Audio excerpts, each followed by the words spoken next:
Adults, they ask things that you just are so important about West Virginia history, but we don't know. And these young people know. You have no idea what an accomplishment is, and there are so few Golden Horseshoe people around, so we need to give them a big round of applause.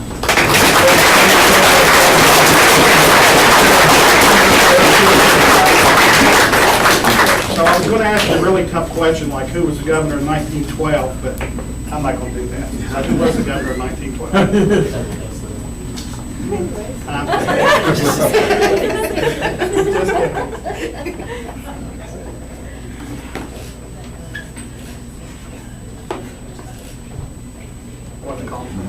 You're not supposed to ask questions you don't know the answers to.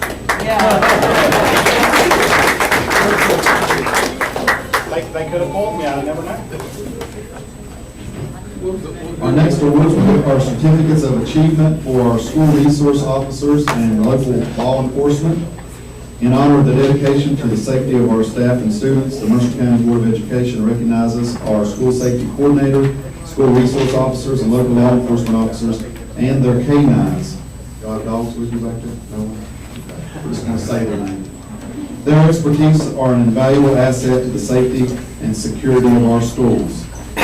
Bluefield officers and canines are Lieutenant J.M. Danley and Ace, Lieutenant B.W. Copenhagen and Thor, Patrolman T.M. Beggs with Maverick, the Mercer County Sheriff's Department, Corporal M.R. Lacey with Axel, Sergeant W.E. Rose with Valley, the City of Princeton Police Department, Patrolman Zane Jones and Kylo, Sergeant C.C. Butler, and Patrolman J.A. Angle.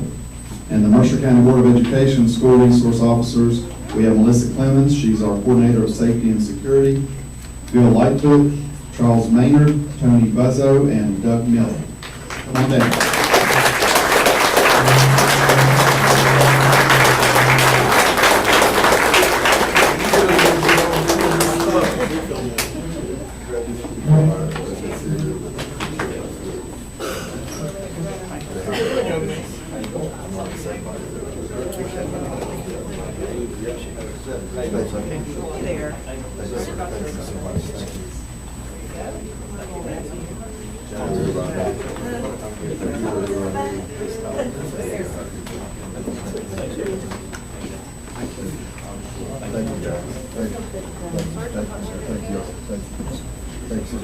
You certified? Oh, he's on here? Oh, Lieutenant Ray. I knew I saw one of them.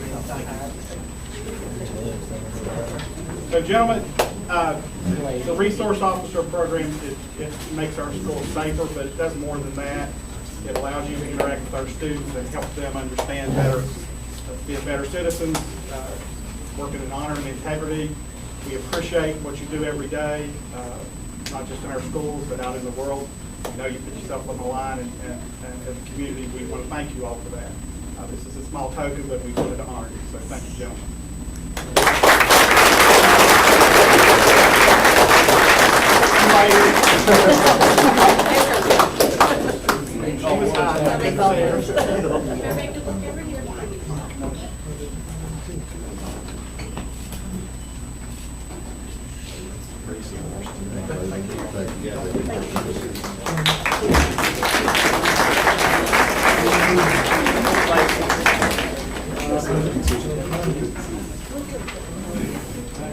Okay, next we're going to move to certificates of achievement for the VEX Robotics World Championship. The following students from Montcalm High School, Princeton Middle School, Mercer Elementary, and Straley Elementary attended the VEX Robotics World Championship in Dallas, Texas. And to qualify for that, these are state level winners. And we will call them down by school, and coaches, if you will also come with your group. Montcalm High School, Aaliyah Lamy, Chase Gilbert, Trey Hager, Kelly Skaggs, Kirk Nenix, Madison Fowler, and coach William Jennings.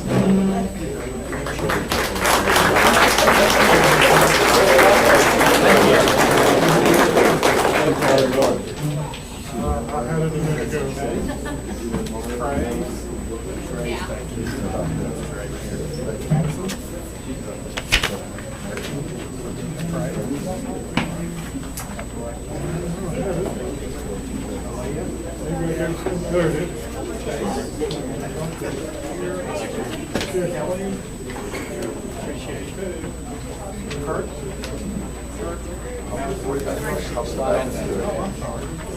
All right, slide down, guys. We'll get on the slide. So I will repeat this each time, but if you have not been to a robotics competition, you need to find out when they are and take the time to go. It is one of the coolest things you'll ever watch, and it is as intense as a basketball, football, soccer, or baseball game. I'm telling you what, they come up with these machines they've created and built on their own without adults, and they've gone to the Nationals. So we need to give them a round of applause.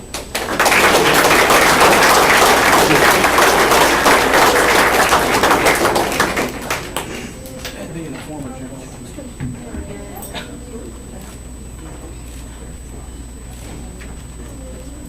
Thank you all. Good job.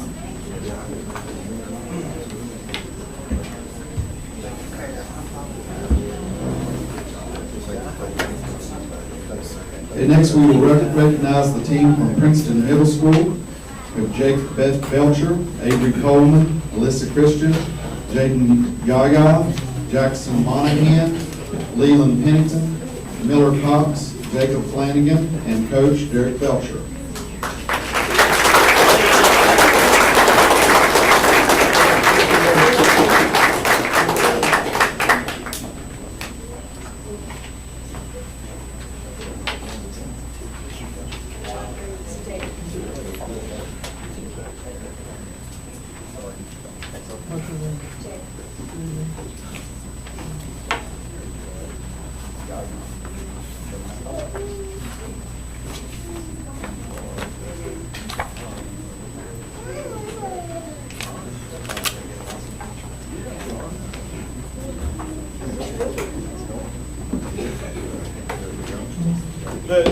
The teamwork involved in this, because they're controlling a robot, but they're having to score points by doing different tasks, and they have to trade off the controller real quick during the middle of the competition. Again, if you haven't seen it, you need to come see it, because it is something. And they're doing this by themselves. They get the kit, but they got to build the robot, and they have to fix the robot. If there's a problem with it in the middle of a round, they got to figure it out. And it's interesting to watch the kids figure it out, because they do. So let's give them a round of applause.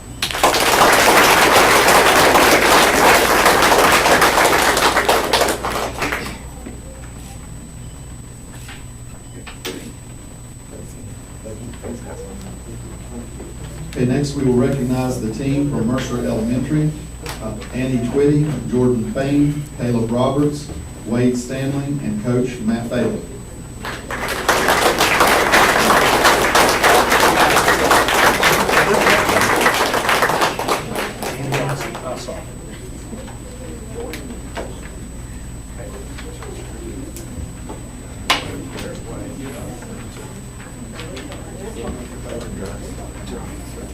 She's already.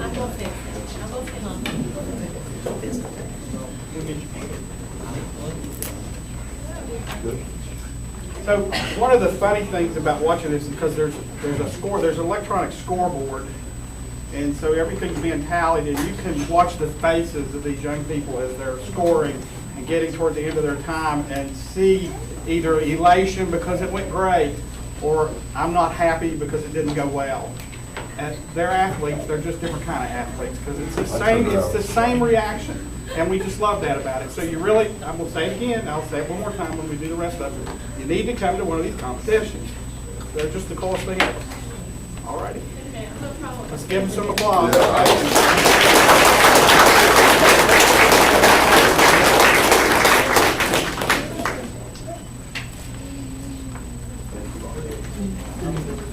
Okay, next we're going to recognize the team from Straley Elementary, Landon Bean, John Morgan, Timothy Lee, Dylan Donovan, Tyson Robinson, Colton Baker, Ella Kate Gibson, Denia Showalter, Bryson Baker, Elijah Graham, Lee Smith, Farrah Fleming, and we have Melanie Mitchum, coach, Jared Johnston, coach, and Haley Shrewsbury, coach.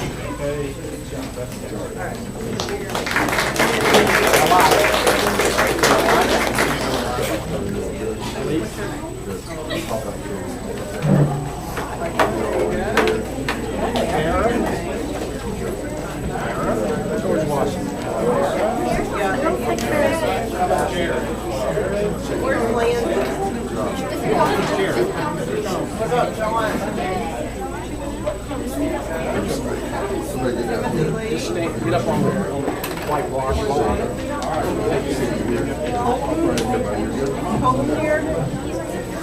Here you go, buddy. Ellen Kate. Ellen Kate, here you go. Maya. Yeah, Bryson. There you go. Does everybody have a certificate? Hold them up so we can see them.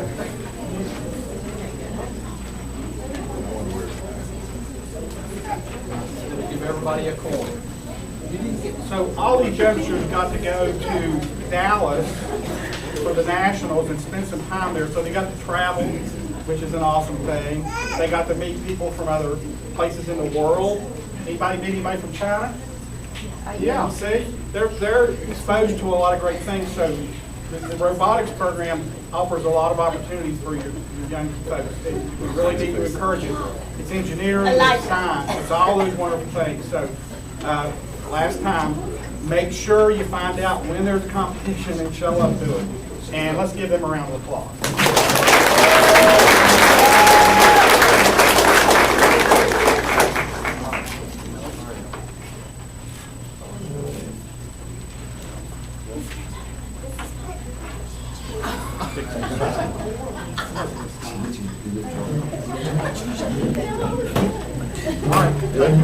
Thank you guys, thank you. We have one final group. I think I have to put $1 in the jar because they're on the list. I think we should recognize that they have organized and done all of the work behind this robotics group, and that's Kelly Stanley, Ashley Smith, and Derek Belcher. They're here with us. And also we have a parent that's been there from the beginning, Jeff Richards. So they've done the work, and we appreciate everyone coming out this evening. That concludes our board recognition. It does. So, again, I want to tell you how proud we are of your children and grandchildren. They represent us well. When we ask about how they did or how they were behaved, we're told excellent. They did a good job. They represented the county and state well. They work hard, and they're to be commended. So let's give them one big last round roar.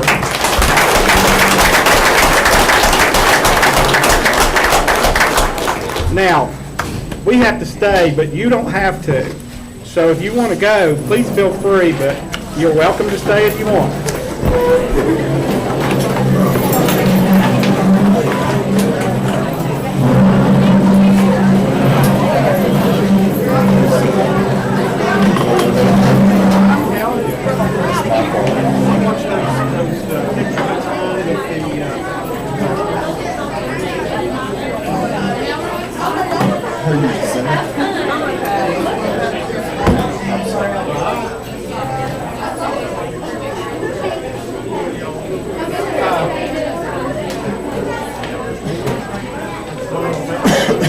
Run out because we got 45 minutes for the budget hearing.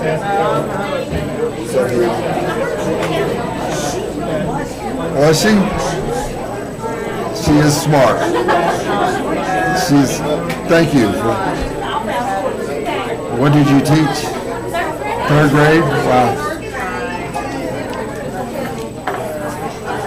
Well, thank you. And I'm Ed Turman. Nice to meet you. Thank you. You too. Thanks for all your years. Thank you. Thank you.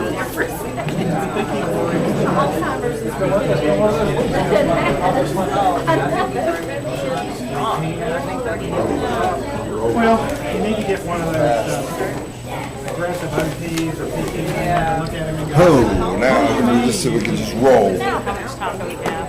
Well, 6:15 is when they have to do the,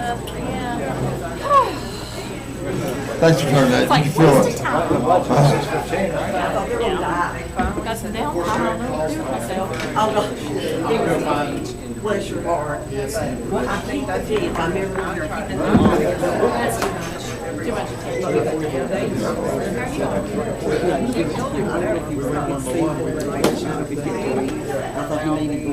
He said he made. He said he's gonna stay at school tomorrow. I don't know. Good on all that other stuff. She was getting around nursing homes, doing okay, but she decided one day, I'm not getting nothing. It was 6 years. It happens.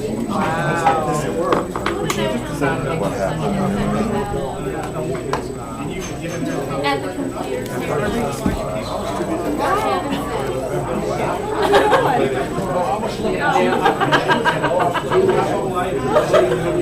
Actually, I think I'm gonna leave a cupcake yelling this for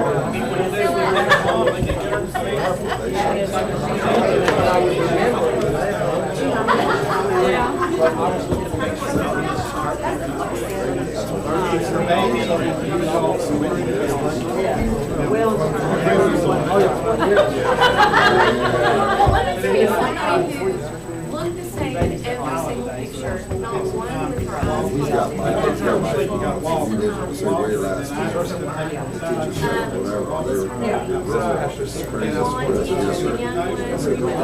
Chelsea. She looked, I mean, there might as well have been a cardboard cutout for her. She looked the same in every picture. No shirt on, short, I was like, white hair. Great job. And so the guy wrote a book about his experience. The guy lived 100, he lived to this day. Wow. So the gentleman wrote a book about his experience. 7 years ago, the guy was raised. He said, people would say, "Oh, man, how did you do it?" His father died in an elevator.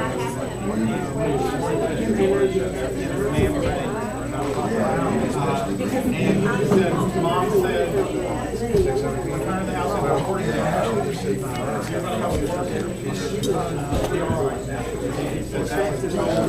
Like, so right before he died, he wrote thing. I actually posted on Facebook, I was like, these things that you saw, you should do. It's kind of like the what I don't like. It's like we look one time. But I mean, until the end. Cotton's, how are you? I'm good. Go ahead. No, we're And they finally came at home. What is your They called everybody in sometime in the spring before his 100th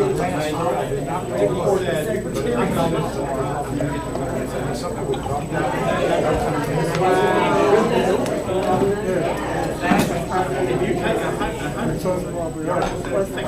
100, I hope. 350. This is a perfect window.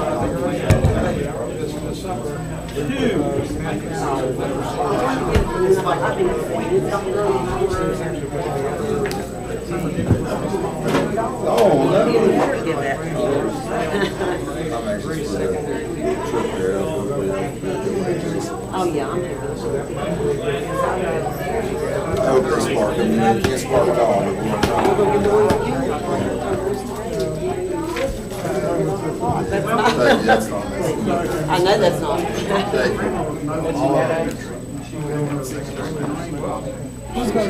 She said, I'm not there.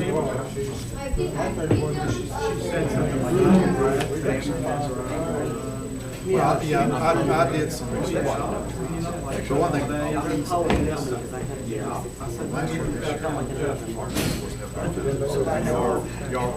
Yeah, for a little Oh, while. they're back there. I know. She left at 17. He's like there. this. First one goes up. She got all of those. no snacks. Just gotta ask. Just Now, gotta ask. Gene won't let me start one. Sit down. What they have available is What you call happy go lucky, like her 30. But she did stop saying that. Well, that's good, so it worked for you. It was from Dr. Bowler through Stanford, so what, and I just looked at that this afternoon, but the matter, the numeracy leaders, we have 3 elementary and 3 secondary. God, I haven't talked about this part yet. Did they have the return teachers? Oh, Oh, I didn't get an invitation. I got it just the other day. Like a training. Remember I went- But they do I did check and they do not have people that come in and train. It's a, no, it's a, They've you go usually out there asked me to for read their name. to Stanford, California. And I need to spend a little bit more time, but it's not appeared to be, but they have a 35-hour one, where certification. So that, you know, they get the CEs and all that, but if we could get our literacy leaders that, what we identified last week, working for the state, they're going to be leaders of our district on the state level, talk to them, because we could compensate them, you know, for the 30 hours of work. And then they would be a trainer, and they could present and talk to the teachers. So we have been working on it, discussing it, and I think we're getting a pretty good framework around it. We're talking about what the teachers need from being involved in that personal. There's probably a feeling that I have to cover all of these things, and I don't have time to do these other types of. Well, things. yeah, and a lot of Some people may feel that way. I think a lot of the issue is this adoption was disrupted by COVID. And this is the last year of the adoption, so. Oh, is it really? I think that. Well, I think a lot of. I don't know, but I grew up there, at least at the center, I see this. It was a lot of teachers that well, Chrissy was. knowledge integration and using computer-based instructional programs and we've always discussed what we're depending, instead of using it as a resource, we're using it as a instructional. And that's coming up with the lack of certified That's for sure. secondary level. I mean, in elementary, they're certified in most subjects, but Chrissy was, I did talk to Chrissy. I mean, Crystal, what would you say, Crystal? Out of And six, parent, the way the kid asked me to talk to her, I knew Chrissy would Out of- help. I wanted to, oh, yeah, Right, she was very. 40, I wanted to make sure 45 math teachers, secondary level, middle school, high school. We've got 6 not certified. Well, They're probably going to get lost. You really have to think. At least. 3, Oh, there's more than No, we do not. 5, 6, At least 6. Oh, I only knew about. out of, Out of 42 to 45 math positions, middle school, high school, 42, 45, whatever it is, somewhere in that neighborhood, we've got 6 non-certified people that are, I mean, 52 sub. which is They're pretty vacant, good. they're vacant. Percentage. Yeah, they're actually Then we've vacant. got Well, it's wrong with yeah. high school, it's talent, they're Yeah. high school level. Well, and they seem to be concentrated in certain high schools too, Well, but they're and not- middle schools. Yeah, yeah. Meaning that we've got more at Princeton Middle, more at Woodland High School. Back from them. So that's also a major reason that, you know.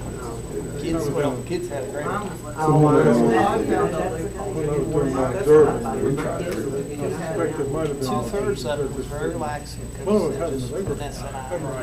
Chill time. Take this cover.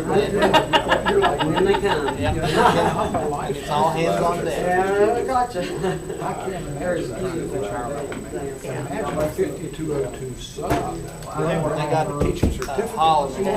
Yeah, yeah. Math. Right, oh, yeah. They got their first teeter holiday. Yeah. Another thing I is, agree. you're going around looking 3 at teachers people. with higher 2 level. adults.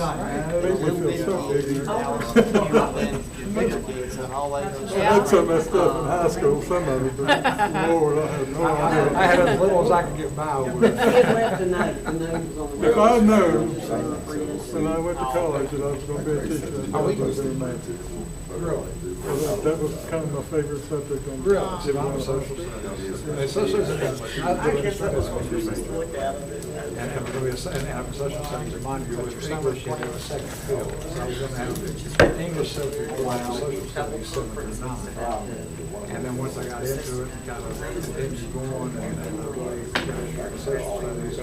Then I really wanted to teach high school social studies, which meant you had to have a comprehensive English. Or you had 54 hours, and then I thought, well, shit, I don't have time for the English now. So I actually have 18 hours in English. I gave up the English and just got the comprehensive social studies in the end. When I went to college, mistakenly, I think I was gonna be a commercial artist. So we're all, they Concord, thank God, dropped the commercial art program after my first year. So I had to decide, And by that time, I've realized I'm a political creature, I'm probably into politics, so I'm gonna do social studies. I went to college mistakenly thinking you were going to be, I went to college with my dad mistakenly thinking I was going to be. My dad mistakenly thought I was going to be an attorney, because he's not a law school, and in business, and not a law school, he was serious in business. And he knew what he paid attorneys to do all this sort of work and all this stuff. Corporate attorney. And so How disappointed was it? I was trying the freshman year, and when I found out, I can't do that. I kept feeling like I was leaning forward on that stage. Did you, or is that just me? I didn't feel. You're up for it. Yeah, my feet. I said, no, but I'll be happy. Classic line. That's exactly the truth.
You know, when Mike started,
home before dark.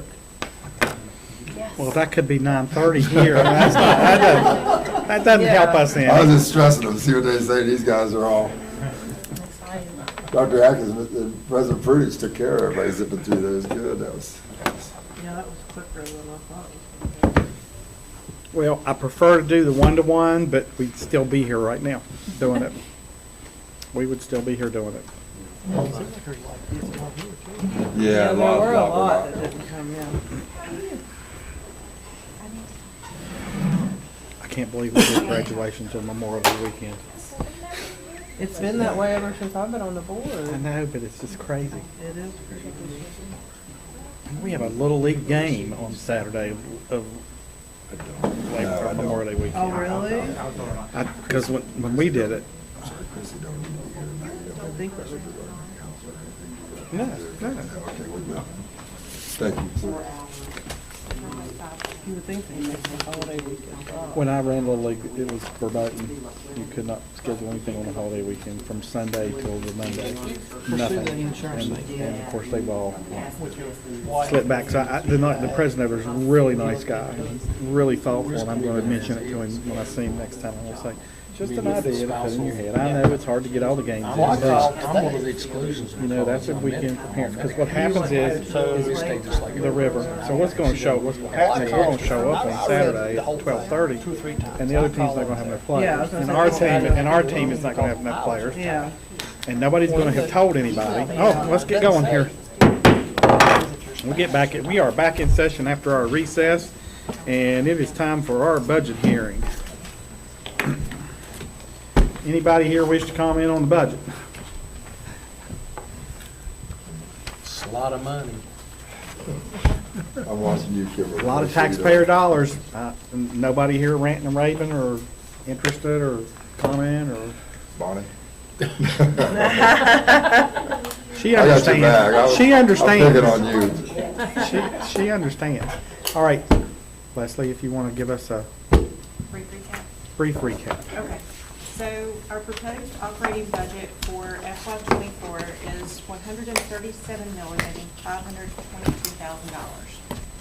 And that is almost a $9 million increase from FY '22. As we discussed in our budget workshop, the biggest driver of this is PIA insurance expense. That's coming in at about $5 million between the employee expense increase as well as the employer, meaning that the $2,300 annual raise that the professionals get with the $2,300 that service get as well, added to our employer increased premium. That's the biggest driver of those expenses. And our brim. And our BRIM increase as well, which is almost $1 million. Then we also have $1,076,000 increase due to the 33 additional aides that we budgeted for first grade. We will be funded for that. We will be funded, we estimate everything but $300,000. That's pretty good. That assumes that we would have them full year. And we're planning on that. I like the Good job. Thank you. like It's the budgeted, approach. so we got you. All right, I'm ready. Mr. Godfrey. So do board members have questions? We went over, we had a good workshop. And I would note, if you have not changed your board memo, you need to have your amended one in your packet, because it was unfortunately not $2,300 per month increase. I'm sorry about that. Hey, Did you catch that? I did catch it. So did I. I'm like, wow. I did the math. I said, if I called, everybody knew they're getting a $27,600 raise. We would have filled all our You'd been vacant real happy, positions wouldn't you, there? really quick. Thomas. Yes. That's okay. So I did mention, that some of the projects may carry over from the capital budget last year. And right now, that appears to be primarily the Melrose canopy from the school to the gym and acoustic wall tile at Bluefield High School. and a lift at McTech. We have not gotten to those on our project budgets, or on our project plan as of yet. I listened, I don't know whether it was news or talk on radio or what, but one of the comments they're talking about trying to help with this budget or ceiling, debt ceiling thing is the Republicans have recommended or suggested that any projects that money was given out for, if that hadn't been used, take it back. So I was just curious, where are we with all of our projects? We're on track to spend it all. We are. It's earmarked. It's just a matter of when. We just gotta wait until they get the pay apps. Have you received all the money?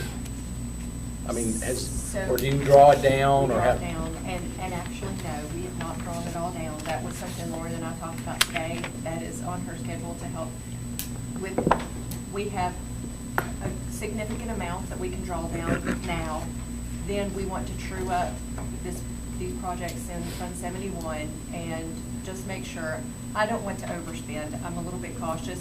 I have no doubt that we have everything encumbered for all of the projects. We have funding for all of that. I just want to make sure that just how much we have left before we do the restrooms. And that's the only project that has not been bid yet. But Tom, you feel comfortable with everything that was on the hit list or the promise list when we submitted, and they were all approved, so we should. We've made that abundantly clear with contractors that it has to be, there's timelines on everything, and Leslie and I have talked to them multiple times. You're the man. Bi-weekly, we have a meeting in this product. Good job, great. I was just afraid that who knows what they're gonna do with the debt ceiling. Absolutely, we will not be giving any money back. We may ask for more. That's right, all they do is say no. Great job. Anything else from anybody? All right, then the budget hearing will close. We'll go back into recess until 6:30.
Gosh,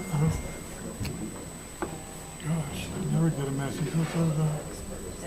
What's new?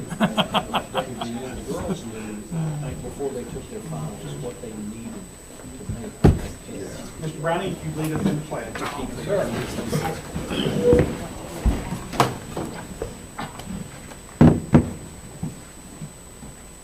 I pledge allegiance to the flag of the United States of America and to the republic for which it stands, one nation, under God, indivisible, with liberty and justice for all.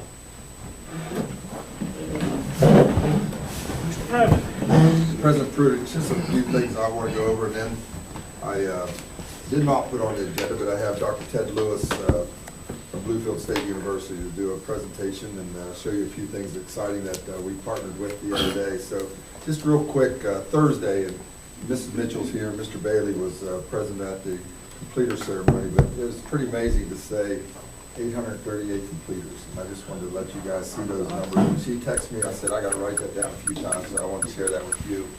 But, How many did we have last year? Just out of curiosity. Last year we had 635. Okay, so a couple hundred more, that's great. I don't know how do you say this being the age I am, but I was sore. I don't know why, but standing on that stage and up and down and standing and shaking, but Mr. Bailey was there. I was sore all weekend from just with those kids, and what an amazing day. But I just want to share that with you all.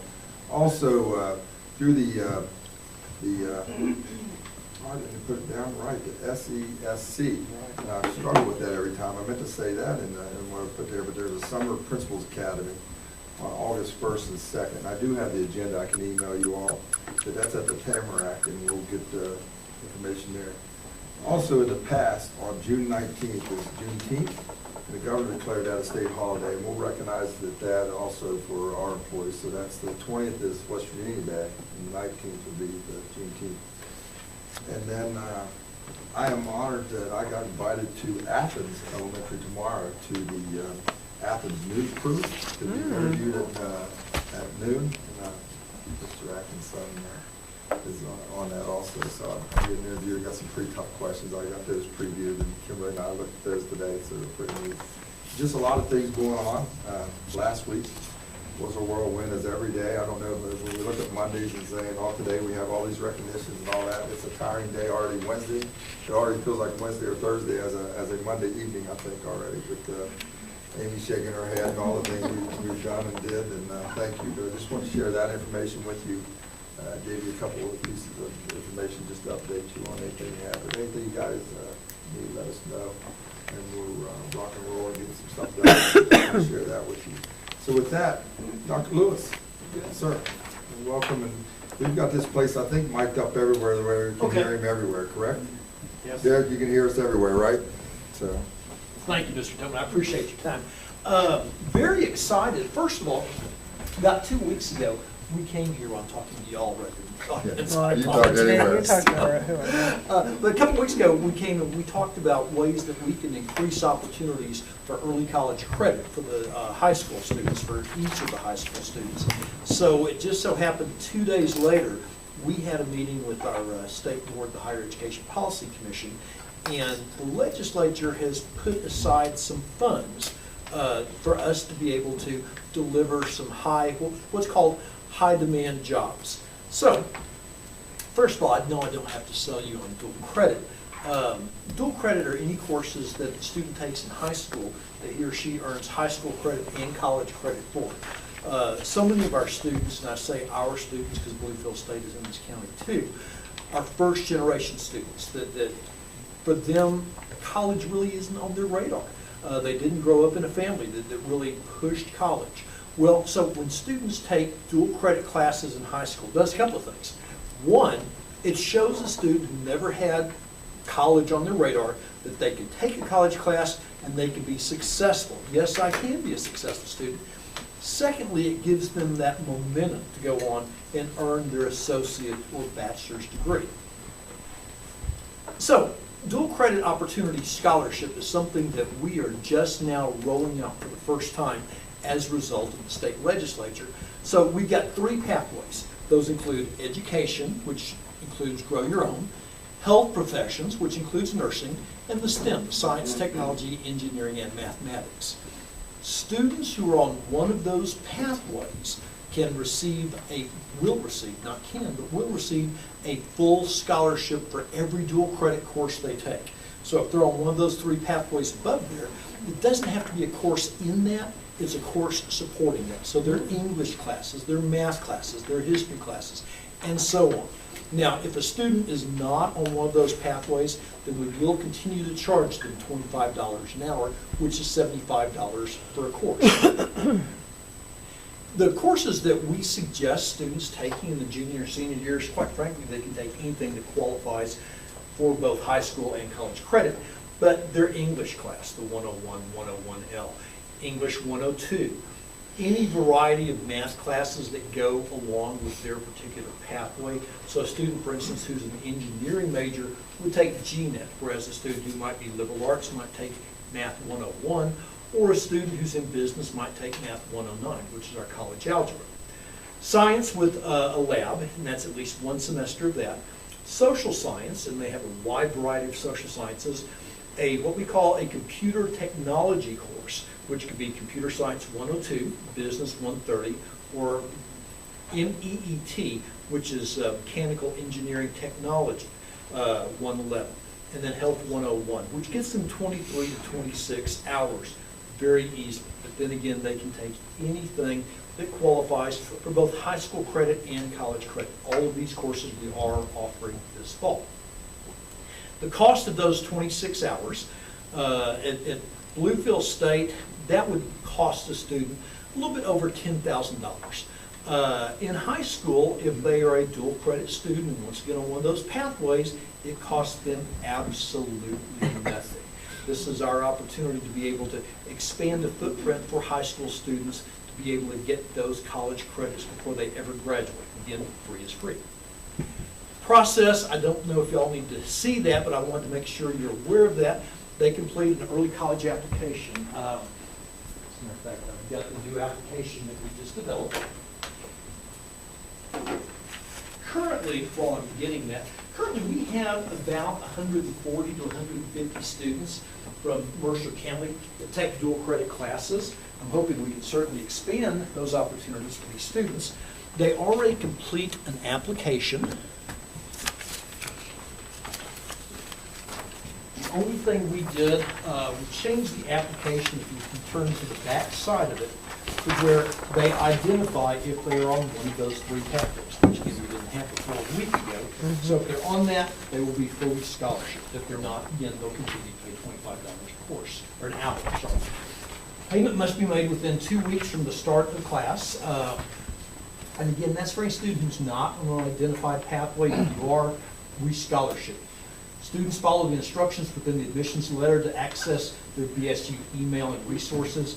They are BSU students. For all practical purposes, once they enroll in a dual credit course, they are college students, they are BSU students. Step 4, they start on time, complete instructions and assignments according to BSU schedule. Our schedule, I think we start a little bit earlier than you do this fall. We start August the 7th. What is your first date? 24th, 24th. Okay, so we would need to have these students attending those BSU classes unless it's taught at the high school. I'm sorry, I didn't see Todd right behind me here. So if it's taught at the high school, once again, you teach it, according to your schedule. That's not a problem. And then step 5, they successfully begin their journey at Bluefield State. Things to remember: the course start dates and the date of the college course begins those online and on campus at BSU now, sorry. Resources are the exact same as used in college courses, so even though we would scholarship their tuition, they may have an additional expense with their textbook or with some online resources or the courseware and so on. They're required to meet all the objectives in the college course and the college course syllabus, and students can pay for classes online if they are not on that pathway.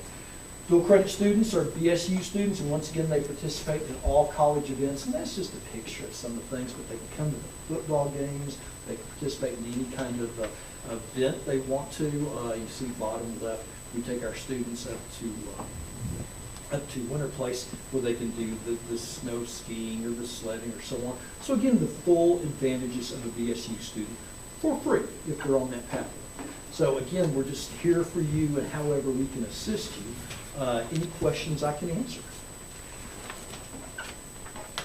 So this is effective, This fall. the free is effective this fall. This fall. So we need to push this out hard, hard. Well, we never had that meeting with the state until last week, otherwise. Right, we knew 2 months that. ago, we'd be pushing We hard. absolutely knew that, so. Absolutely. When we discussed this last week, Yeah. that's going to be the challenge. And obviously, students have already enrolled, pre-enrolled, and done things for next fall. That doesn't mean that that can't be changed, but we'll probably see some adjustments in the fall, but I expect to see a lot of adjustments in the spring semester.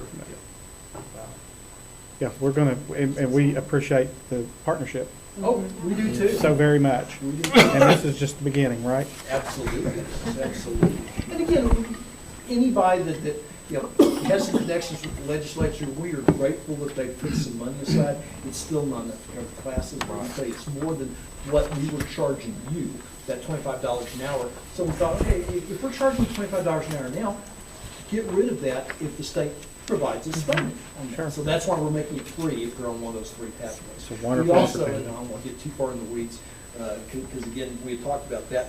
If you want to default into those pathways and say, now you and I shared similar stories about college to where we might have started on one pathway before we graduated, we were on other pathways. No one knows what they want to do when they're. I was already sitting here thinking about that. Yeah. You're going into STEM, right? Yeah, I'm going into It's STEM. conceivable if you want to say you're a STEM major, and then when you graduate and go to college, you may do art history. I don't care.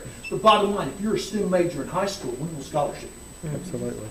Are there any funds available to cover textbooks and things like that for any? There's not, but let me Okay. tell you, I don't remember who I shared this with. I know that McDowell County has secured a grant, but they've had it now for the last 2 years to be able to get the funding for textbooks, because as I'm sure you're aware from your question, textbooks can be every bit as expensive, if not more expensive, than the actual course itself. Right. I'm just thinking about. therapy? Huh?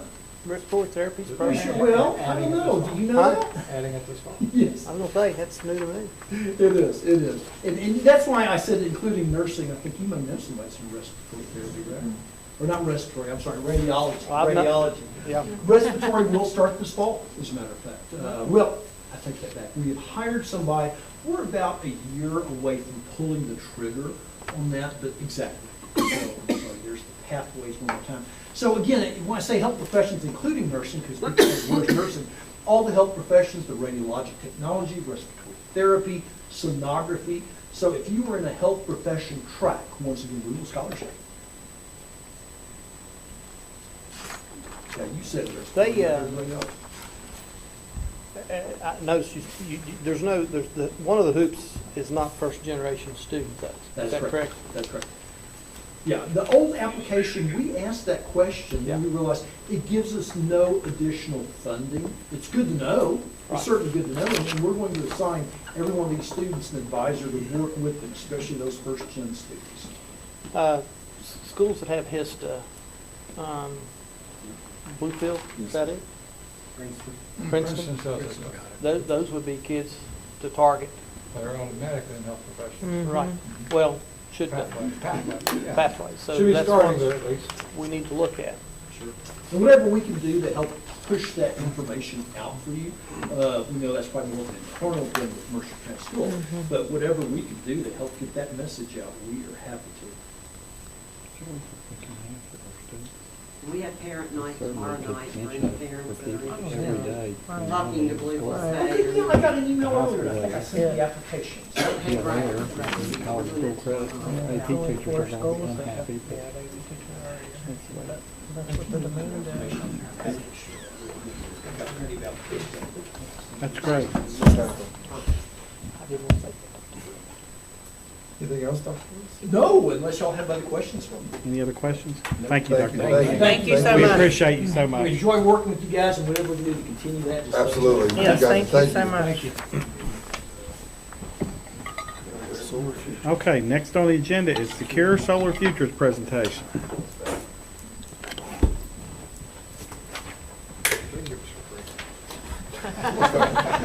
start talking before he gets it put together? Sure, go Is that ahead. okay? Did you hear Mr. Browning? No, I did not. I'm sorry, see what you can give us for free. I like it. I like the way you think. Well, apparently he does. That's good. There's Yeah. I got some good stuff for you. But first off, before I get into all that, I want to tell you guys how thankful I am to be and how happy I am to be in this room and in front of all you folks.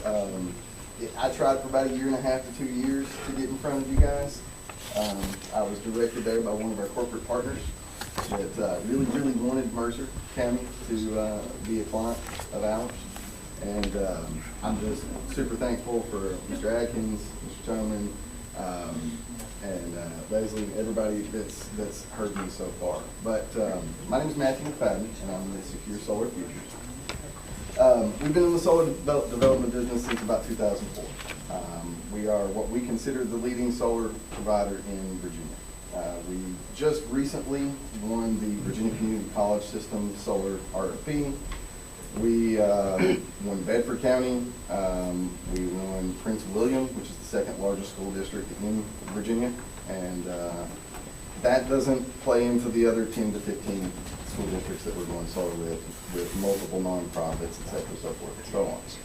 So just to kind of give you a little bit more information there, we've been doing solar in Virginia primarily for the last 15 or so years. And we've developed a little over 25 megawatts of solar. We've been the first to do power purchase agreements in Virginia. We actually helped pass the laws to allow power purchase agreements in West Virginia. And I've already signed the first power purchase agreement with a school in Calhoun County. I believe Mr. Tumlin has spoken to Ms. Weitzel. We are actually completely finished with the roof restorations. So I have went through the School Building Authority and the State Board of Education. I try to do this the right way and be as transparent as humanly possible. Mr. Toman and Mr. Atkins have given us a lot of information, and I have bugged them to death to get a ton of information about your schools. We did a very comprehensive analysis of pretty much every school that you have in your district.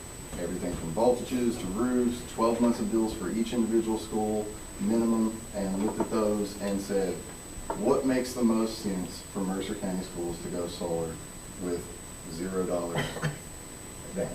And when we say, you said, what can I do for free? Well, I can freely put solar panels on most all schools that you have. These specifically will be starting out the first sites.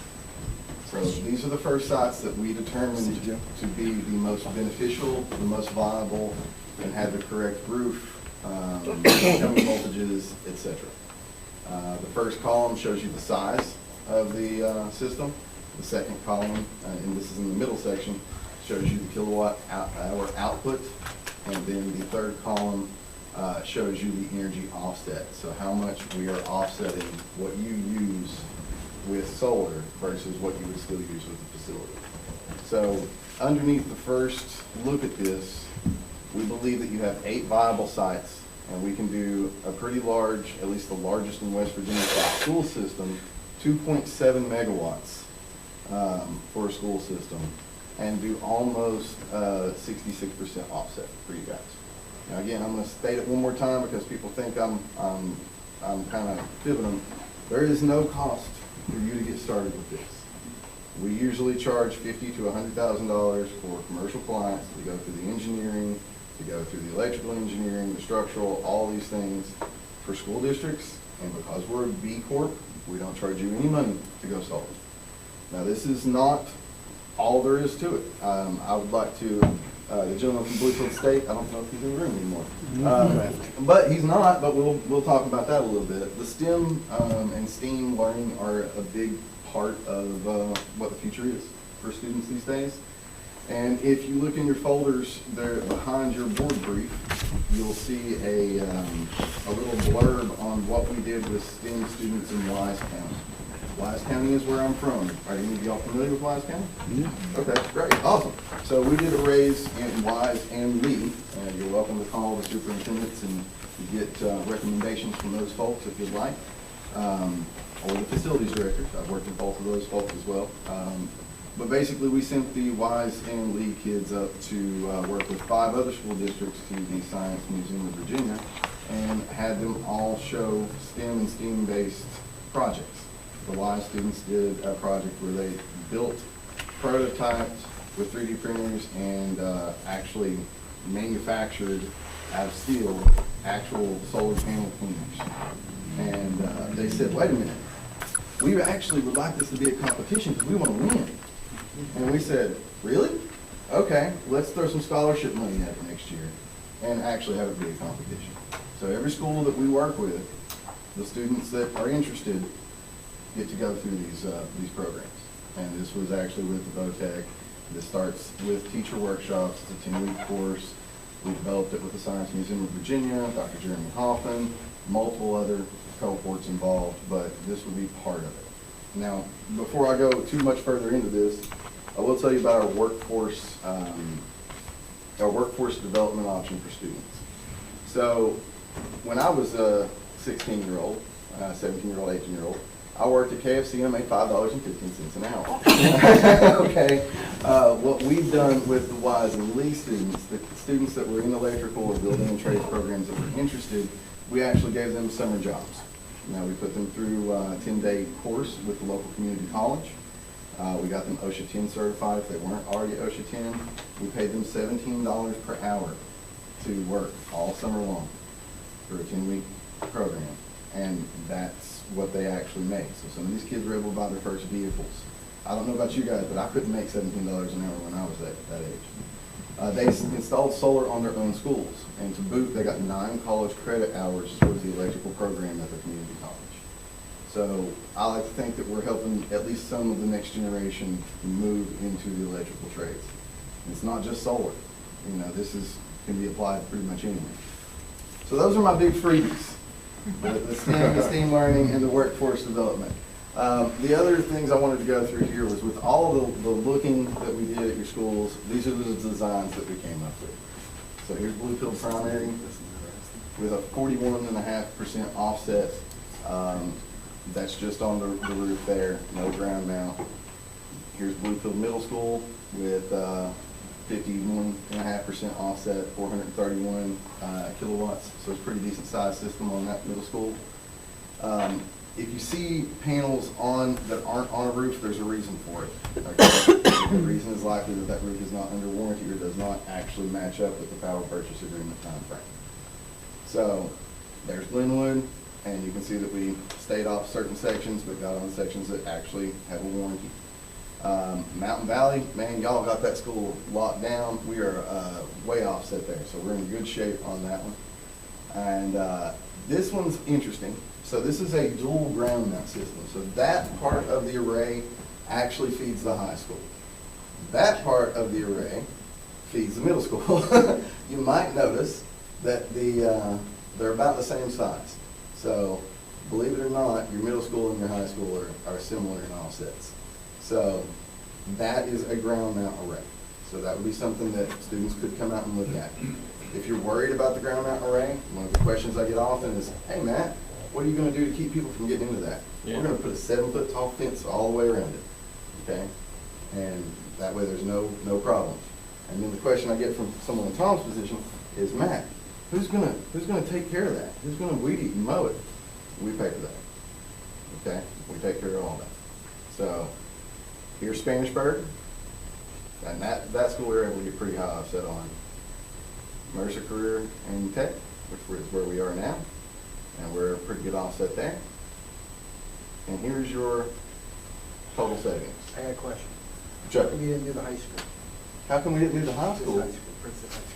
Well, that high school has what, 9 meters, 9 interconnection points, so that is a really hard school to do, and a lot of those voltage points were 208s. 208 systems are a lot more expensive to actually put in, and the roofs have different levels of warranty. So we can do the high school and other schools that you did not see here.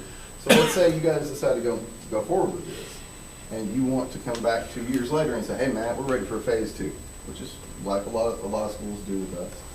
We'll come back and say, okay, cool. Tom's putting new roofs here, and we've done this, that, and so forth, and here's our new phase 2. We prefer to walk before we run. We want to take the low-hanging fruit and give you the most financial benefits we can. So first year savings, $60,641. By the life of the power purchase agreement, you're going to be looking at a projected $3,188,000. Now, if you take that 25-year savings, you spread it out over 25 years, it comes up to an average of $127,000 a year. Now, these are projected numbers. How did we project them? I'd like to be real transparent about that. Your grid cost of electricity, so how much your electric cost has went up year over year for the past 20 years, is 3.675%. Okay?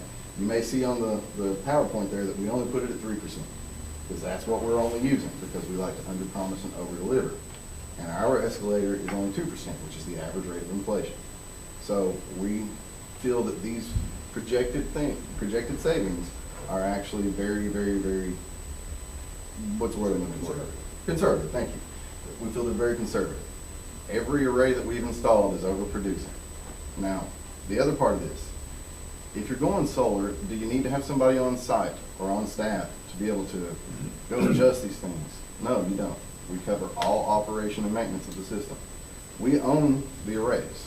We own, operate, and maintain them. We finance them, all that stuff. We take the tax credits that are in those and we pass those over to you. We do make a little bit of money off of it because we are in the business of making money. But there's $60,000 in the first year you guys didn't have. And average of $127,000 a year that you didn't have. And then we're also going to do the STEAM and the STEAM learning and the workforce accelerator program. So I'm gonna open this up to ask. Are there questions? You betcha. Please. You did this in conjunction with Wise County Schools. Mm-hmm. Do they have the panels on schools in that system? Yes. They're just not listed as one of your references. Oh, sorry, I can put That's okay. Dr. Mullins on there. That's okay. These are just the... Well, yeah. the point that I was thinking Mm-hmm.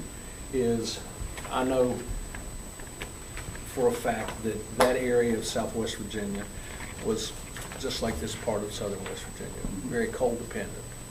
So, what kind of, how'd you sell it to the community? What reception did you get? So let's talk about that. I have my underground mining card. My father-in-law was a miner man for 30 years. My brother-in-law is a roof bolter right now. We all know that the coal that is being mined in Southwest Virginia is metallurgical coal. Right. It is not being used for energy purposes at all. Most of that metallurgical coal is being actually taken and shipped out somewhere else. Folks know the jobs are gone.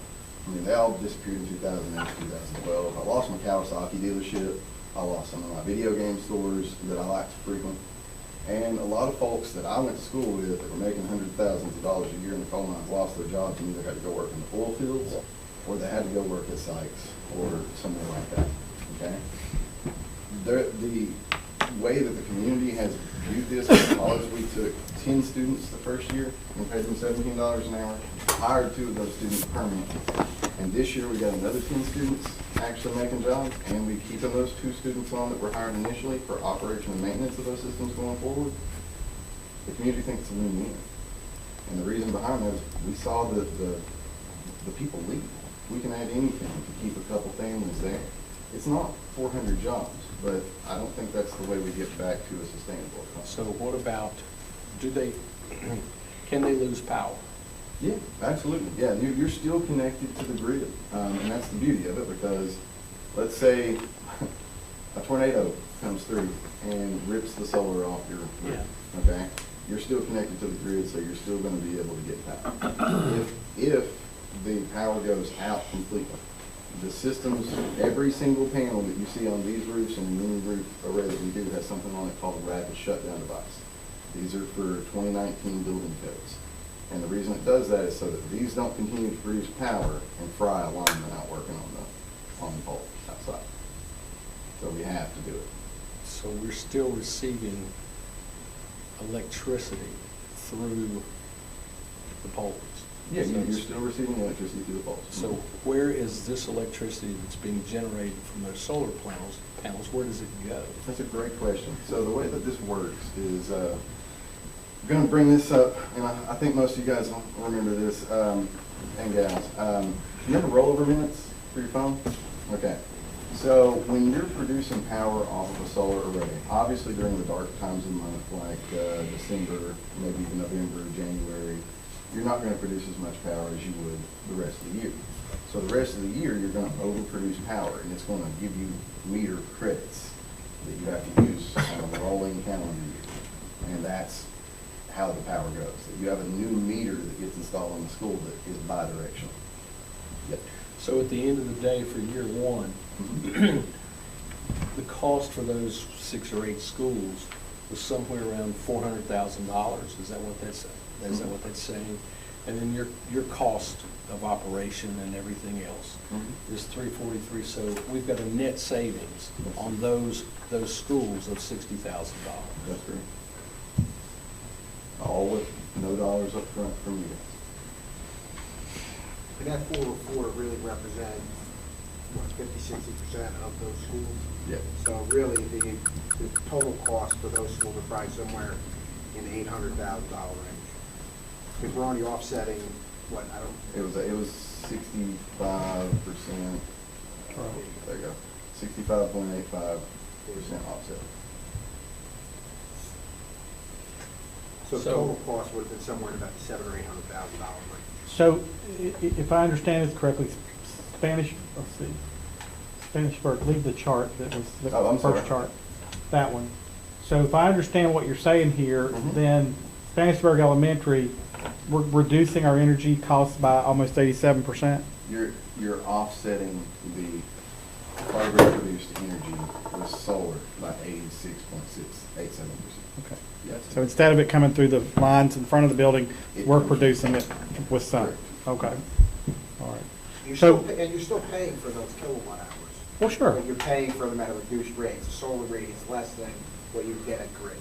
gotcha. So 86%, so you're still going to get 2 bills. You're going to get a bill from the utility, right, for 14%, and you're going to get a bill from us for 86% out of the 2. So I noticed that our new school is not up here. Has that not been discussed with anybody, or not practical, bad location? Which we looked at every school, so there's a couple of buckets that we put things into. And not saying that it's not a viable opportunity, but we try to look at the lowest hanging fruit for phase 1, deliver the most value we can right up front. And then the other ones are secondary and third. Like most of the schools that we work with, some of them are in our third and fourth phase. Yeah. So we take the lowest hanging fruit, deliver the most value to the district, financial, right? And then from there, once you get comfortable with us, we get comfortable with you, maybe 2–3 years down the road, there may be an opportunity for 3 or 4 or 5 more schools. Yeah. Well, all we've got for the school he just mentioned is flat dirt. There's nothing there. We just, Matt and I discussed it in a meeting that we had, that it was going to be in construction in the next couple of years, and we discussed the possibility. Yeah, it's going to be an option in the future. Well, and with that site, quite honestly, there's 40 acres there. The possibilities there are not so much from the rooftops as they are from that bank that could be cleared and the field gym is mounted. Yeah. That's my question. When we look at that, and like at Pikeview, you looked at the field units and so forth. Did you look at? I mean, we actually have more property there. We could. I mean, obviously, we're not capped at how much energy we can produce. Did you maximize the opportunity there, or? We did on the ground. So the way that this is designed, to give you a little bit more behind the scenes, is both ways. You've got a trench to the school, to the interconnection point, and this is as close as we could get to both schools, maximizing the land use and not requiring trenching that would cost significant amounts of money. Okay. Because the more cost that we have to spend on it, the lower your savings. So the other acreage was cost prohibitive. Correct. At this time. Yes.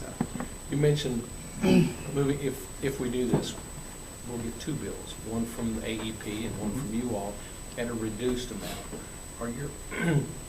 Are your rates subject to the excuse me? Public service. Public Service Commission in terms of what's to stop you from doubling your rates? We have a contract with the school district, and we have a fixed rate with an escalation over the course of that agreement, and that's up here, that escalation rate is 2%. Utilities raising, our figure is based on 3%, which is a conservative approach. We're raising at 2% over a 25-year period. And I'm sure you guys have seen a larger than 3% jump over the last couple of years. But what you get, and something that I think is really something you'll be interested in, is when you go through the contract, you get a chart, and it shows you exactly what you're gonna pay every year for 25 years for electricity from these rates. So we're And not it's fixed. from- It's fixed. From this part of the process. From this part of the Not, process. not the AEP of the. Exactly. We can't control what it is, but this is not subject to changes or upgrades. It is contractual. And the 14, and the, what is it, X percent that's, you're buying from that is still gonna go wherever it's going. Wherever, yeah. Okay, so we're not gonna pay more after we pay you an AEP. We're actually gonna save money. Yes. And that's savings guaranteed. at the bottom. That's guaranteed. Our production is guaranteed, and what we actually charge you for what we produce is guaranteed. It's guaranteed. Now, we don't, you know, we don't have anything to do with their rates. Well, I get that Yeah. part.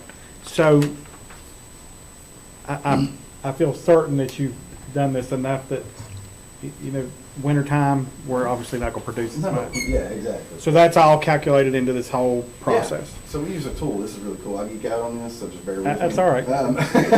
But it goes back and looks at 40 years of weather data, and looks at those 40 years of weather data and kind of averages out and says, hey, over, you know, November, December, January, they're not going to produce as much because, hey, the panels are going to be under snow for part of the time, you know, or it's cloudy in this month, or whatever. There's more of a rainy season every 4 years. You know, all those different things. It factors all those things in when we go to actually produce these things. Okay. All right. And we even go through, something I didn't talk about on here is we do actual structural engineering on each building to make sure that the panels aren't going to have any issues. It's all by West Virginia licensed structural engineers. There's no issues in the world. And back to what I said earlier about the meter, the fact the meter goes both ways. So there's no storage necessary. I mean, everything, any surplus feeds back to the power grid, and so there's no storage element. Exactly. And the goal is to not feed more than you use back to the power grid, because if you feed more than you use back to the power grid, the utility only has to buy at wholesale rates, which is 0.004 of a penny. So the money, the savings is in the fact that you're making your own electricity, you're not selling it to the utility company. Right. Okay, anybody else? Go ahead. I got a couple of questions. What's the life expectancy of these panels? 35 years. So they're 35 years, Mm-hmm. and it's projected through 35 years. Let's talk about that real quick, if you got 2 seconds on that. I'll explain the facts so I don't take up much time. So at the year 25, your power purchase agreement with us is done. At that point in time, you can go one of two directions. You can choose to have these pulled off of your building completely, no cost. We come and pull them off. That was my next question. And then, or you can purchase the panels for a very, very low cost. And you're in a good bargaining spot because it's going to cost us to come and take them off your building. But those panels are good for another 10 years. And as you can see, the savings from year 25 to year 35 basically triple, because you basically own that array at that point in time. You're no longer paying us a solar service fee, unless you want to pay us a couple $1,000. Oh, I didn't know you paid. Go ahead, sorry. So the, I added 35 to that. I ain't making it 100.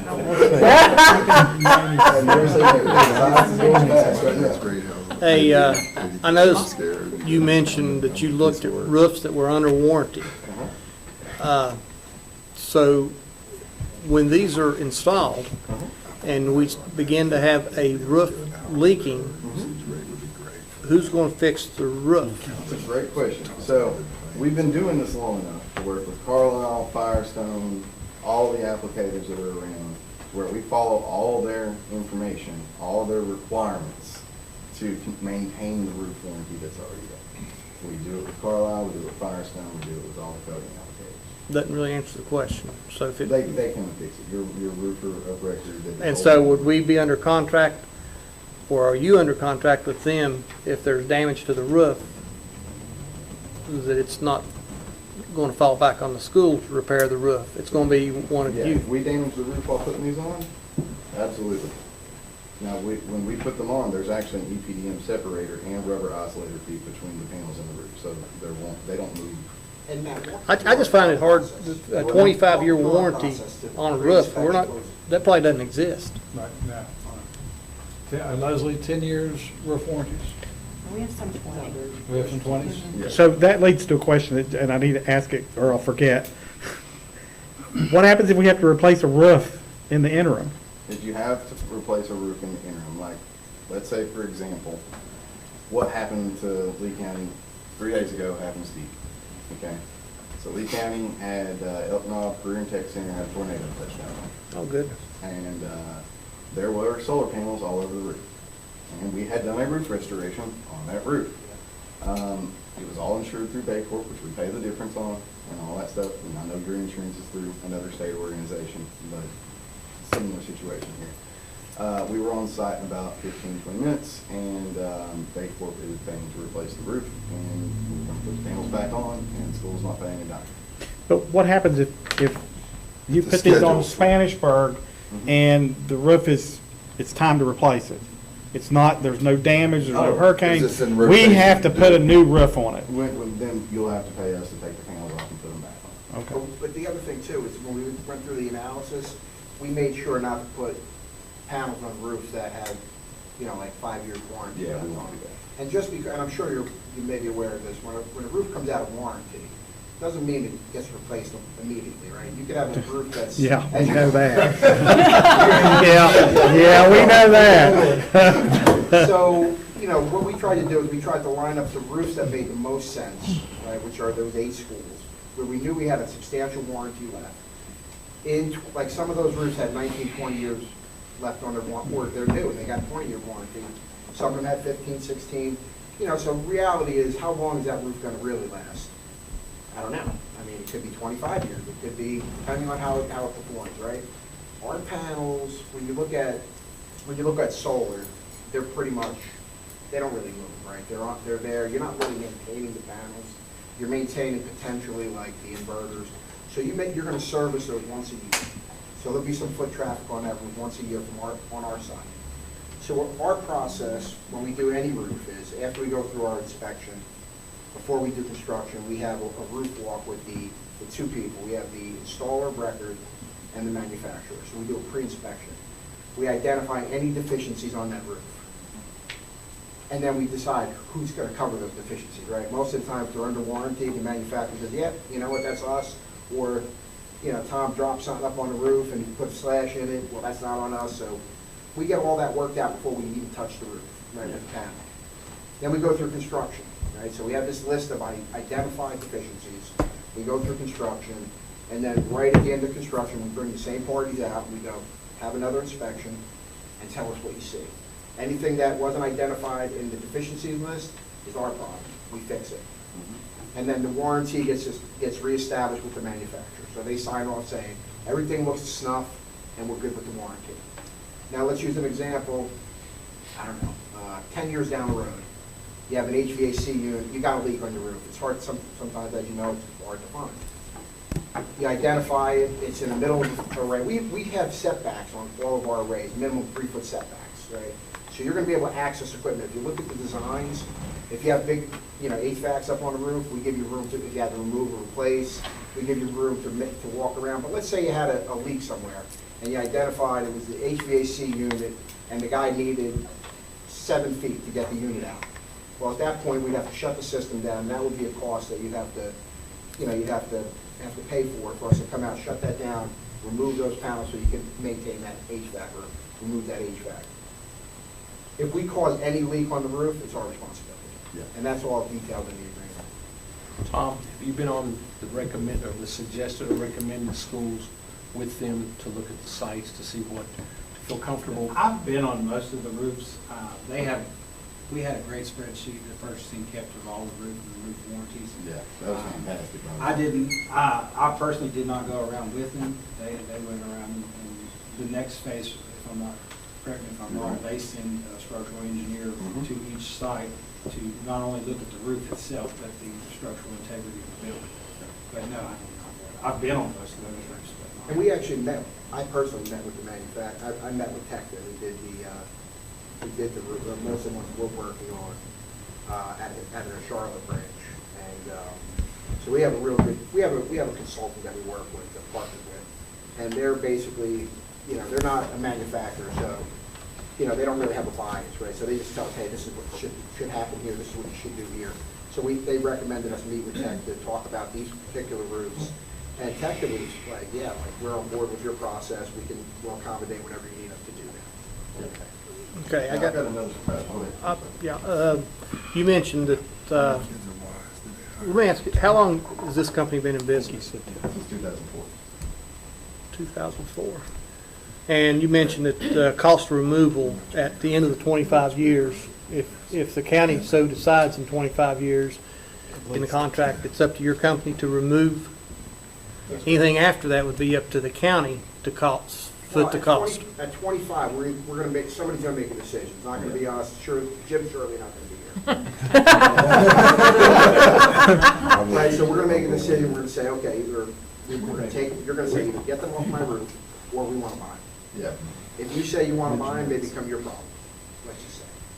What's that mean? In that 25 years, I'm assuming the efficiency would have went quite a bit down in that period of time. It's all built into the model. It's all It's built. 0.5%, Okay. it's built into the model.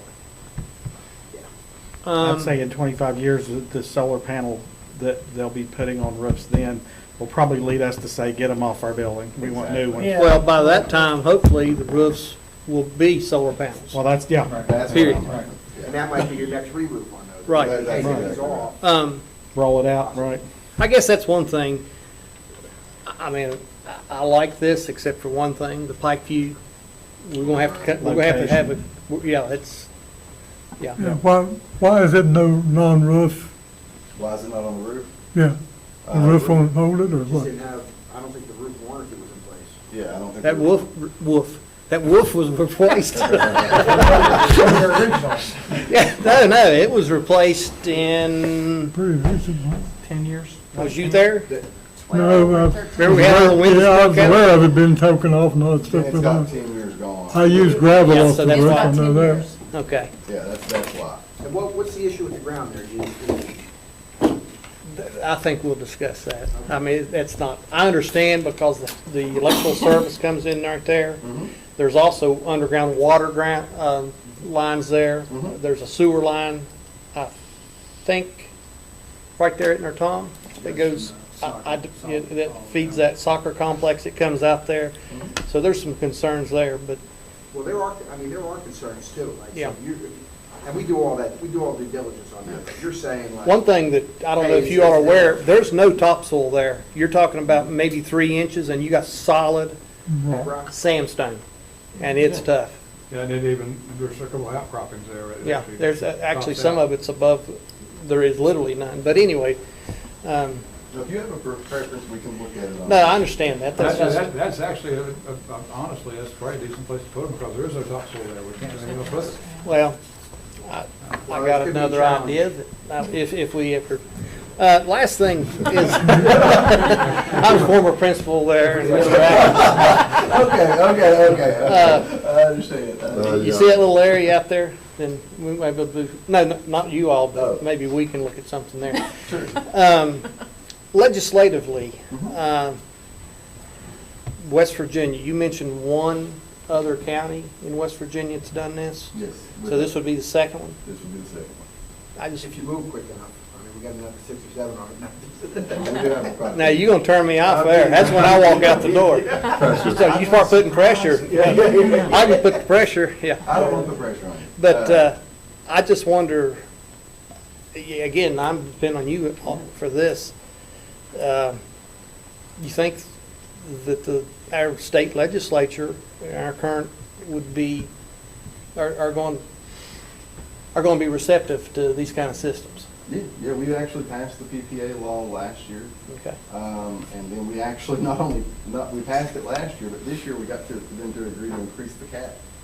So we worked with APCO and Mon Power to get them to increase the cap. I guess the thing concerns me, I followed this a little bit, and it does concern me that a lot of the states, when you mentioned the wholesaling, the electricity back, California, Florida, and some of these, they really have put a damper on the solar industries, especially for residential applications. Yeah, absolutely. A lot of the, you know, when you look at, saying, the first school, when you look at, I've been doing this for about 20 years, Mhm. and I'm originally from New Jersey, and we had the same struggles in New Jersey. And then over time, you know, legislatively, because you're always going to have, the utilities are always going to push back. Why? Because it's taking some of their customer base away. But, and this is one thing, we're also saving taxpayer dollars. Exactly.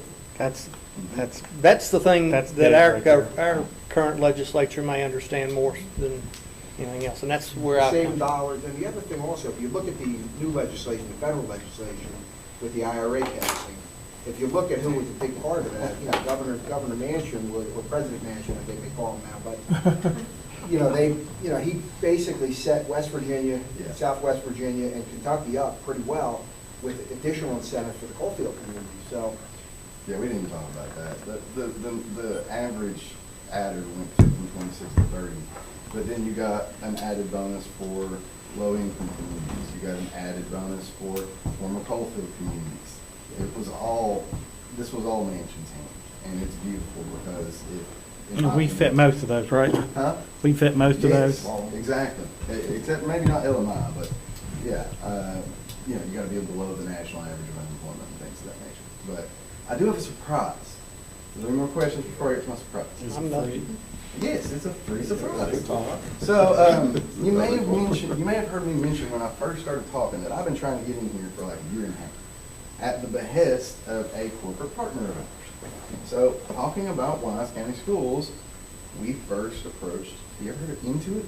Yep. Anybody familiar with Intuit? We're You guys familiar. should be really familiar with it because they have a big prosperity center. Yeah. Well, they also had a prosperity center in Wise. So I used Wise as a guinea pig / test bed / pilot program.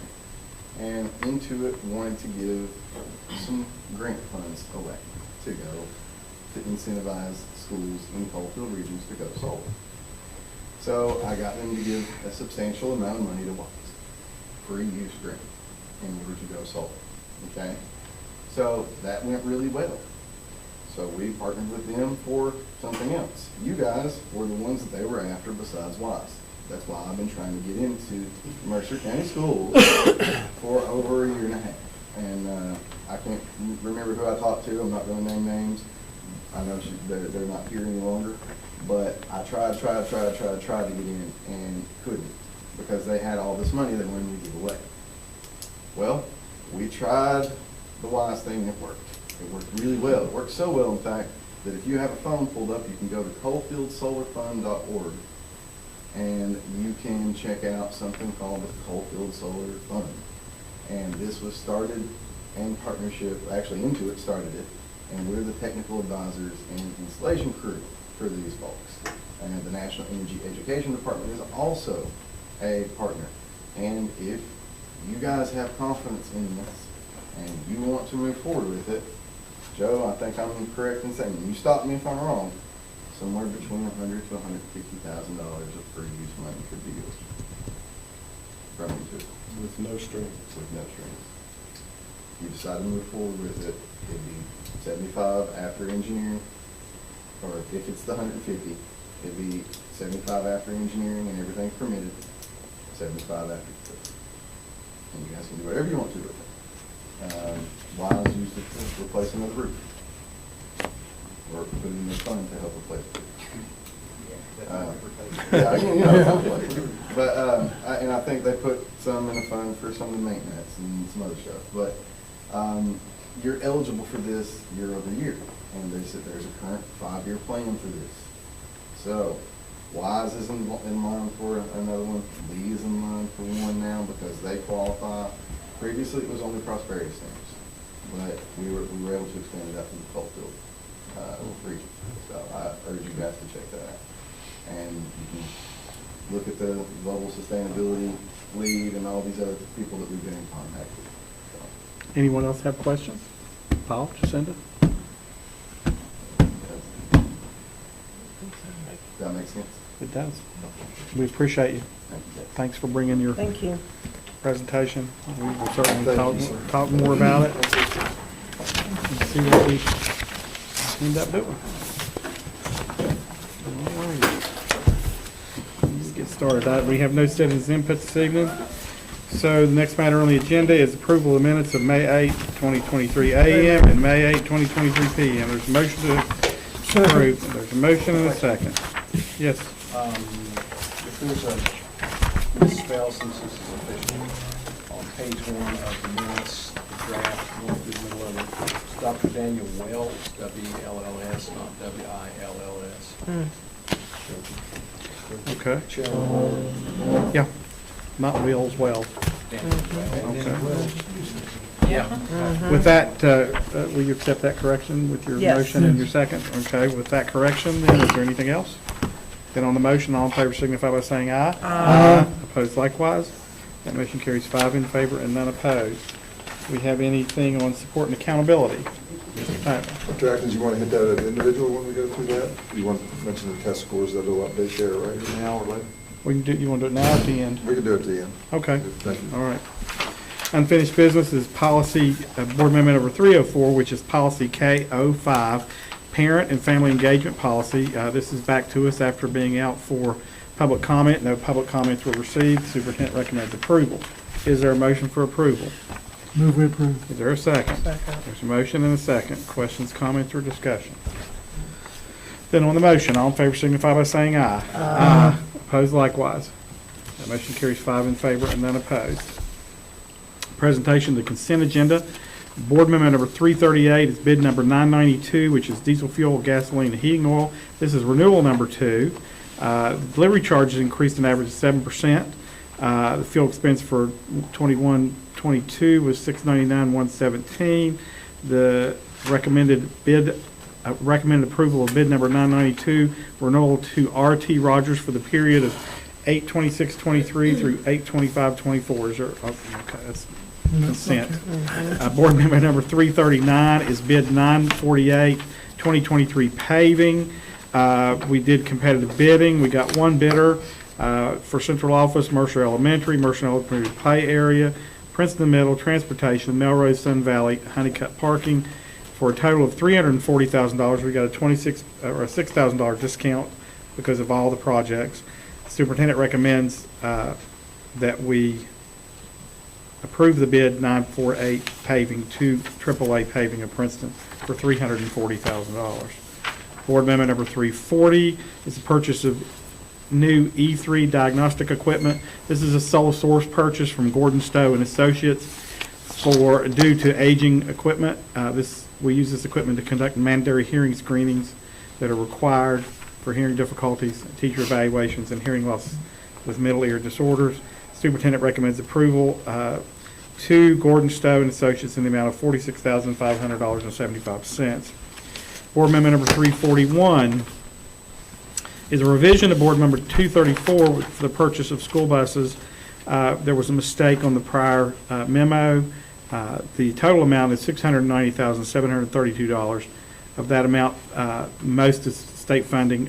We will pay $51,682. Superintendent recommends approval of 6 buses from Bluebird Bus Sales in the amount of $690,732. Board amendment number 342 is RFP 314, which is Air Mac uniform service for rental services for mats, garage uniforms, mops, bar mops, and pot holders for nutrition. There was no increase in the rental price. Superintendent recommends that the award be made to Air Mac uniform services for RFP 314. The estimated cost is $27,351.32. This was for fiscal year 8/1/23 to July 31/24. Board amendment number 343 is Sourcewell, a national quote for gym floor repaint and refinish at Princeton Middle. This is a cooperative pricing with R.M. Huffman. Total price is $31,760. The board will pay $24,000. The remaining amount will be paid by Princeton Middle. Superintendent recommends approval to R.F. Huffman to repaint and refinish the floor at Princeton Middle in the amount of $31,760. Board Member number 344, which is the last consent agenda item. It's payment of invoices for June. These are the pre-approved payments such as public utilities, cash advances for travel, and contractual obligations. Superintendent recommends approval. Is there a motion to approve the consent agenda? Move we approve. Is there a second? There's a motion and a second. Question. Go ahead. Board Memo 338, Leslie, diesel fuel, gasoline, and heating oil, and it was renewal number 2. It's a $50,000 increase based on the numbers that you gave that are provided on here. And that's all for just a delivery charge, a $50,000 delivery charge.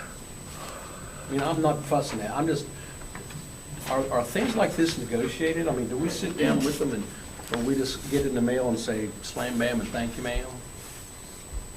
No, we don't say that. We, I know. certainly- You know what I mean. Thank you for clarifying that.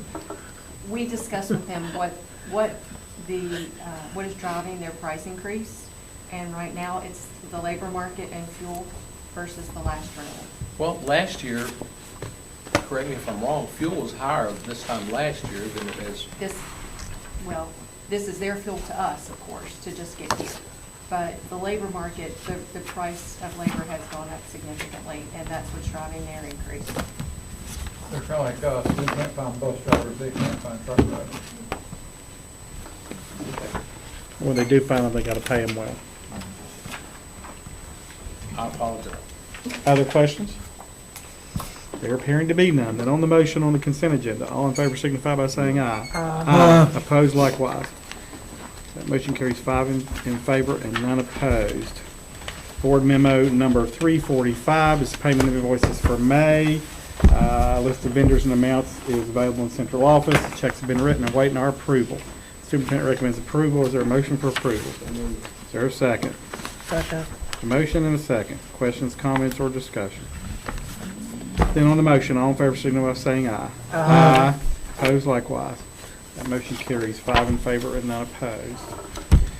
Board Memo number 346 is the 2023-2024 proposed budget memo 346. You have in your packet the budget as well as the pay schedules and the salary indexes and the extra pay schedules. So is there a motion for approval? Should we note that there's 346 has an amendment, was amended? Well, we don't technically have to. It was a mistake, but it's before us now in this form, so we should be okay. If you didn't, okay. Is there a second? Second. A motion and a second. Okay. Just for those that might be listening, there was a mistake. It said per month instead of per year. We would have retained and got a lot of new employees in the county had it been per month, so we're disappointed, but that's the way it is. So that's why it was adjusted. Anybody have any more questions of Leslie regarding any of the documents, or anybody for that matter, the indexes, the pay schedule, any of that stuff? On the salary indexes? Yes. Well, I actually was on the extra pay schedules. I think I asked this question earlier this year, and maybe I didn't understand. There are people who do so-called bus duties and lunch duties. We're still paying $16 an hour. I thought that went up. Someone told me It was that. $12 and it went to Or $16 $12 an hour. a couple of years ago. Can I say that again? It was $12 several years ago, and we updated it to $16. So It should say $16. what? Okay. Yeah, that's what it is. I'm trying to find it now. I thought I It's- highlighted it. It it's- says 16 per hour. Bus Yeah. and lunch, Mhm. yeah. I don't know if this really matters, but there's a typo on the salary index under Director of Professional Accountant. On the fourth line, individuals is spelled incorrectly. Just if you want to clean that up for whenever, the next time you have to do something with it. We should. Looking forward on that $16 an hour, is that something we can look at in the future, and maybe increasing? Yeah, what would be good is to know what it costs us now, what that $16 an hour actually costs us, and see if it can be adjusted or not. Sometimes you have difficulty as an administrator getting people. And normally, some of these people who do these things are the people I appreciate as a former administrator the most, and been there, done that. The things that you're asked to do, sometimes I wonder if it was worth $6 or, and this, $8 for that service. I'm just thinking out loud. It's a challenge because of the numbers you're dealing with, and it's during the school day. You're giving up your one opportunity maybe for a chance to have a respite where you can catch your breath, and so in that sense. But it is during the workday, as opposed to if you're going after school tutoring or whatever. It's outside the workday, but it pays significantly better. But yeah, I understand. We can certainly look at it. Well, a lot of these people are honestly getting and staying outside of the school day. Right. Honestly, I mean, you have people coming in and we used to have, of course, we didn't have anybody there. We had buses at one time that were getting to school at 6:20 in the morning. May not so much be technically outside the day, but outside everybody else has already gone home. And, well, you got the teachers that beat the buses out of the parking lot. Yeah. Not nothing. You're right. But then you've got those people you depend on to stay. Right. And when the buses are late, those people also get to help you stay sometimes with those kids. Yeah, I was thinking more about lunch duty than the bus duty piece of it, but you're right. The bus duty people are there early and stay late. And I don't know if it's financially, because we do have to look at how many, but those are valuable people, I think. Those teachers and individuals welcoming those kids off the school buses, It's worthy of further conversation, for Thank you. sure. It is, it definitely is. Anything else? Then on the motion, all in favor, signify by saying aye. Aye. Opposed likewise. That motion carries 5 in favor and none opposed. Board Amendment number 347 is a copy of the audited financial statements for year ended 6/30/22. Superintendent recommends acceptance of the report. Is there a motion for approval? So moved. Is there a second? Second. There's a motion and a second. Questions, comments, or discussion? It did look good. That is all due to Joy, I will say. That is to give credit to her. That was her final audit, and she went out very, very nice. And She wouldn't have it any other way. no, you're right. And on the motion, all in favor signify by saying aye. Aye. Opposed likewise. That motion carries 5 in favor and none opposed. Board memo number 348 are the P-card transactions. The register's attached. Superintendent recommends approval. Is there a motion for approval? Move we approve. Is there a second? Second. Motion and a second. Questions, comments, or discussion? Leslie, who is James and Law for $110,000? Sell supplies, don't they? Dr. Atkins, would you care to answer that one? Yeah, that's the textbook depository they process, and textbooks for the districts of West Virginia, since we're by our school textbooks. That's who would buy them. Through, yeah. It's been happening for a long time, and Dr. Atkins and I got thrown into that this year when Dawn was out, and it was somewhat new to both of us. It's a very convoluted process. They're the handler. It's a middleman that's making money on passing books from this source to this one. Yeah, that's crazy. They find them for us. Crazy. I want to do that. One of the good things is that now that we don't have enough room in our warehouse, it used to be we brought them all in the warehouse and then our guys would deliver them. They do box them up by school and deliver them to the schools, since we don't have the space for that. So the publisher won't do that. Is this a once-a-year thing, or is it just depends on when you're getting them books? We typically do it between years. We order textbooks. Don sending out an email this morning, kind of the last call for next year. But then if there is a need throughout the year, we do. Right. Usually it's a semester. I would say that payment probably from the beginning of the semester. It takes us a little while. All right. Then on the motion, all in favor signify by saying aye. Aye. Opposed likewise. The motion carries 5 in favor and none opposed.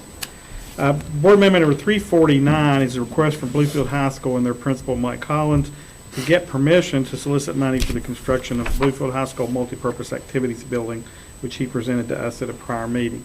Superintendent recommends approval. Is there a motion for approval? Is there a second? Second. There's a motion and a second. Questions, comments, or discussion? Then on the motion, all in favor signify by saying aye. Aye. Opposed likewise. That motion carries 5 in favor and none opposed. Board Amendment number 350 is the Community in the Schools District Memorandum of Agreement. This is through the Department of Ed, which provides $402,500 as a grant to us to implement the CSI model at Oakville, Pikeview Middle, Pikeview High, Bluefield Primary, Bluefield Intermediate, Bluefield Middle, and Bluefield High School. Superintendent recommends approval. Is there a motion for approval? So moved. Is there a second? Second. There's a motion and a second. Questions, comments, or discussion? Is this the same number of schools that we've done this year, or are we adding?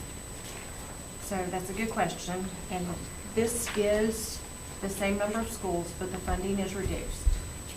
Right now, the way this is with the current employees that are on the agenda tonight in these positions, $70,000 of the salaries will have to be funded by the county. That leaves no money for supplies. Say it again. No money? No. Money for supplies. No money for supplies. 70,000 of the salaries, using the social workers and those employees that are being recommended tonight for these positions, we plug those in and it will be about $70,000 short just to cover salaries. I'm not sure how the expense was budgeted, using about $50 a student. That's $150,000 between those 7 schools. You know, we will have to agree on how much you all want to fund this. So last year, we didn't bear any of that expense? No, there was a small amount remaining from the prior year. There was about $30,000 carried over from FY '22 into this year. So they spent that. And then there was about $10,000 more. So they spent about $50 this year. So I'm confused. Is it 70 per school or No. 70 total? In total. I looked at it in Okay. total. All right. So $70,000 to fund the salaries, and then whatever we want to budget for supplies. This year, they've spent about $50,000 for supplies.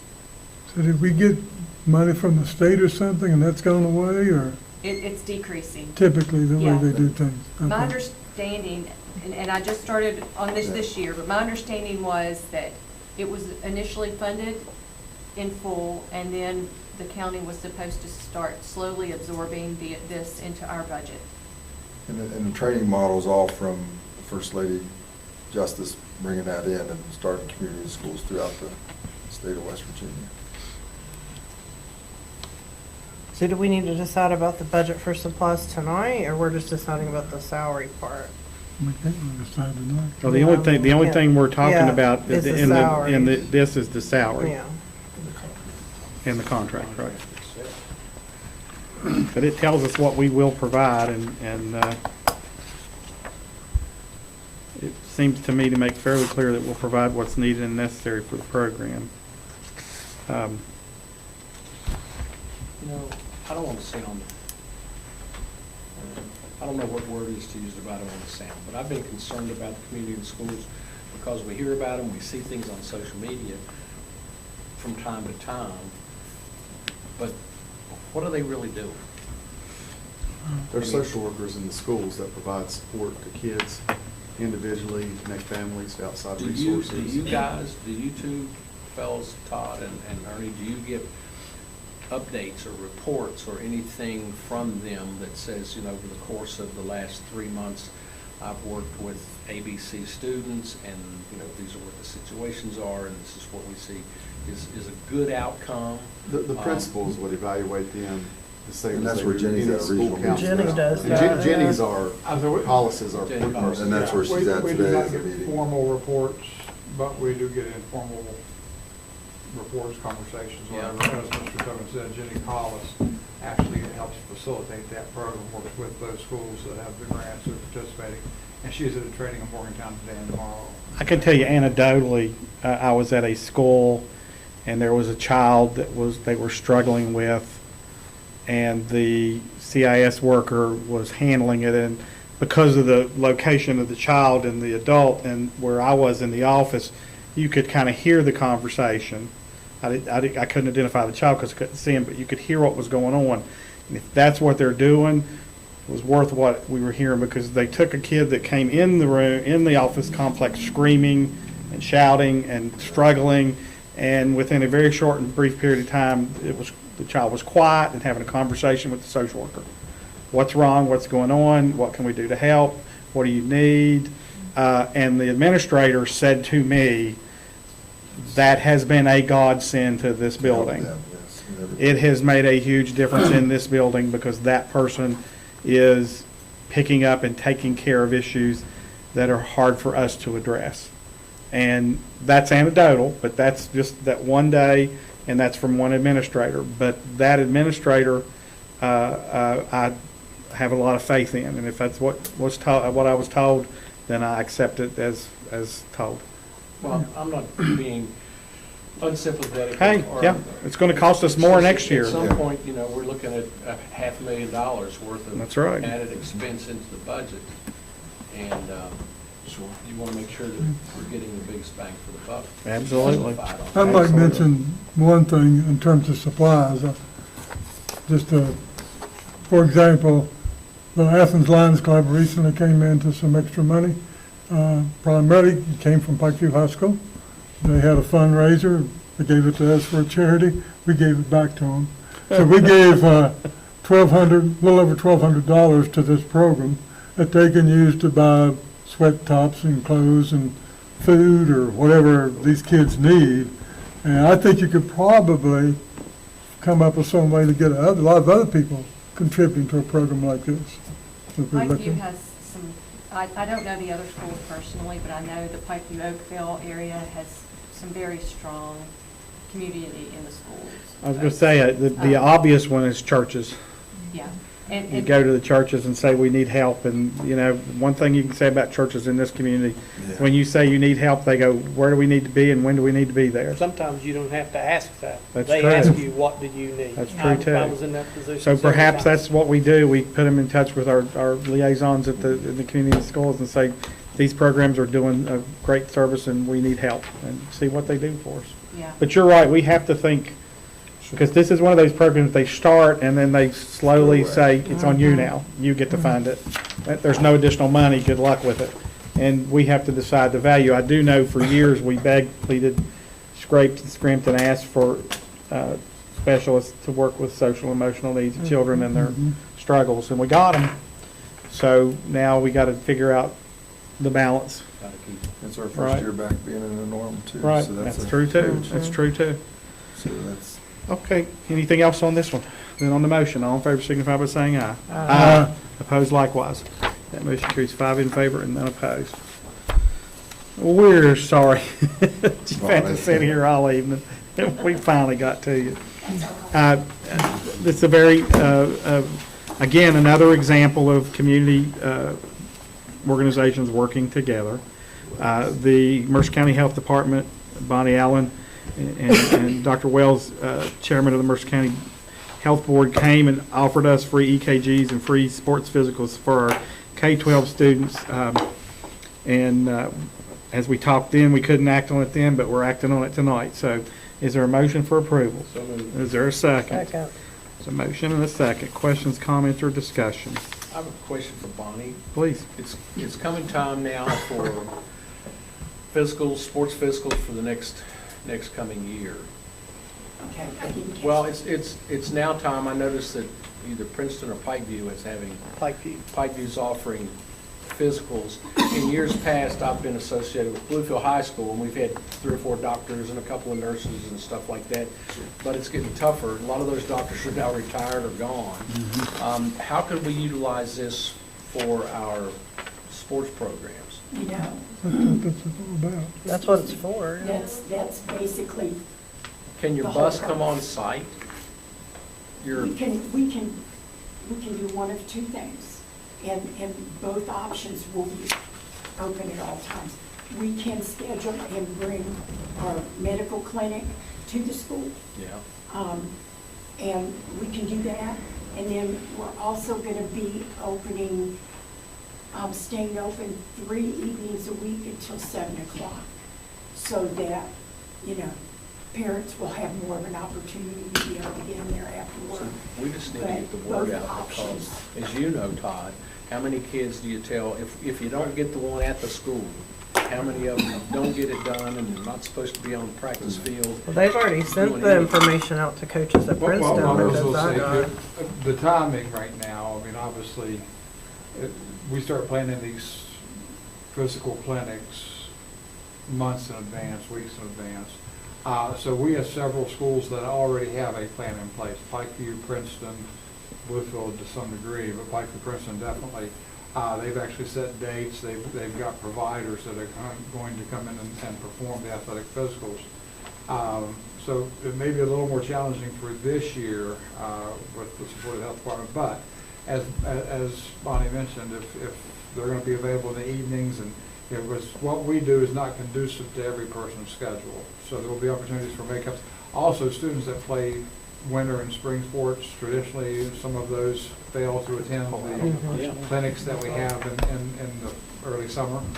So if we don't play multiple sports, because if you get one for football, Right, it's good it's for good the for whole the school year, yeah. So I just anyway, assumed so the you- one from Princeton was related to what Bonnie's doing, so it's not related. I'm sorry? I just assumed like the one scheduled at Princeton was related to what Bonnie talked to us about. No, they had already worked Okay. with local doctors to come in and do that, so. So Okay. you Same didn't mention thing Pikeview Montcalm. done.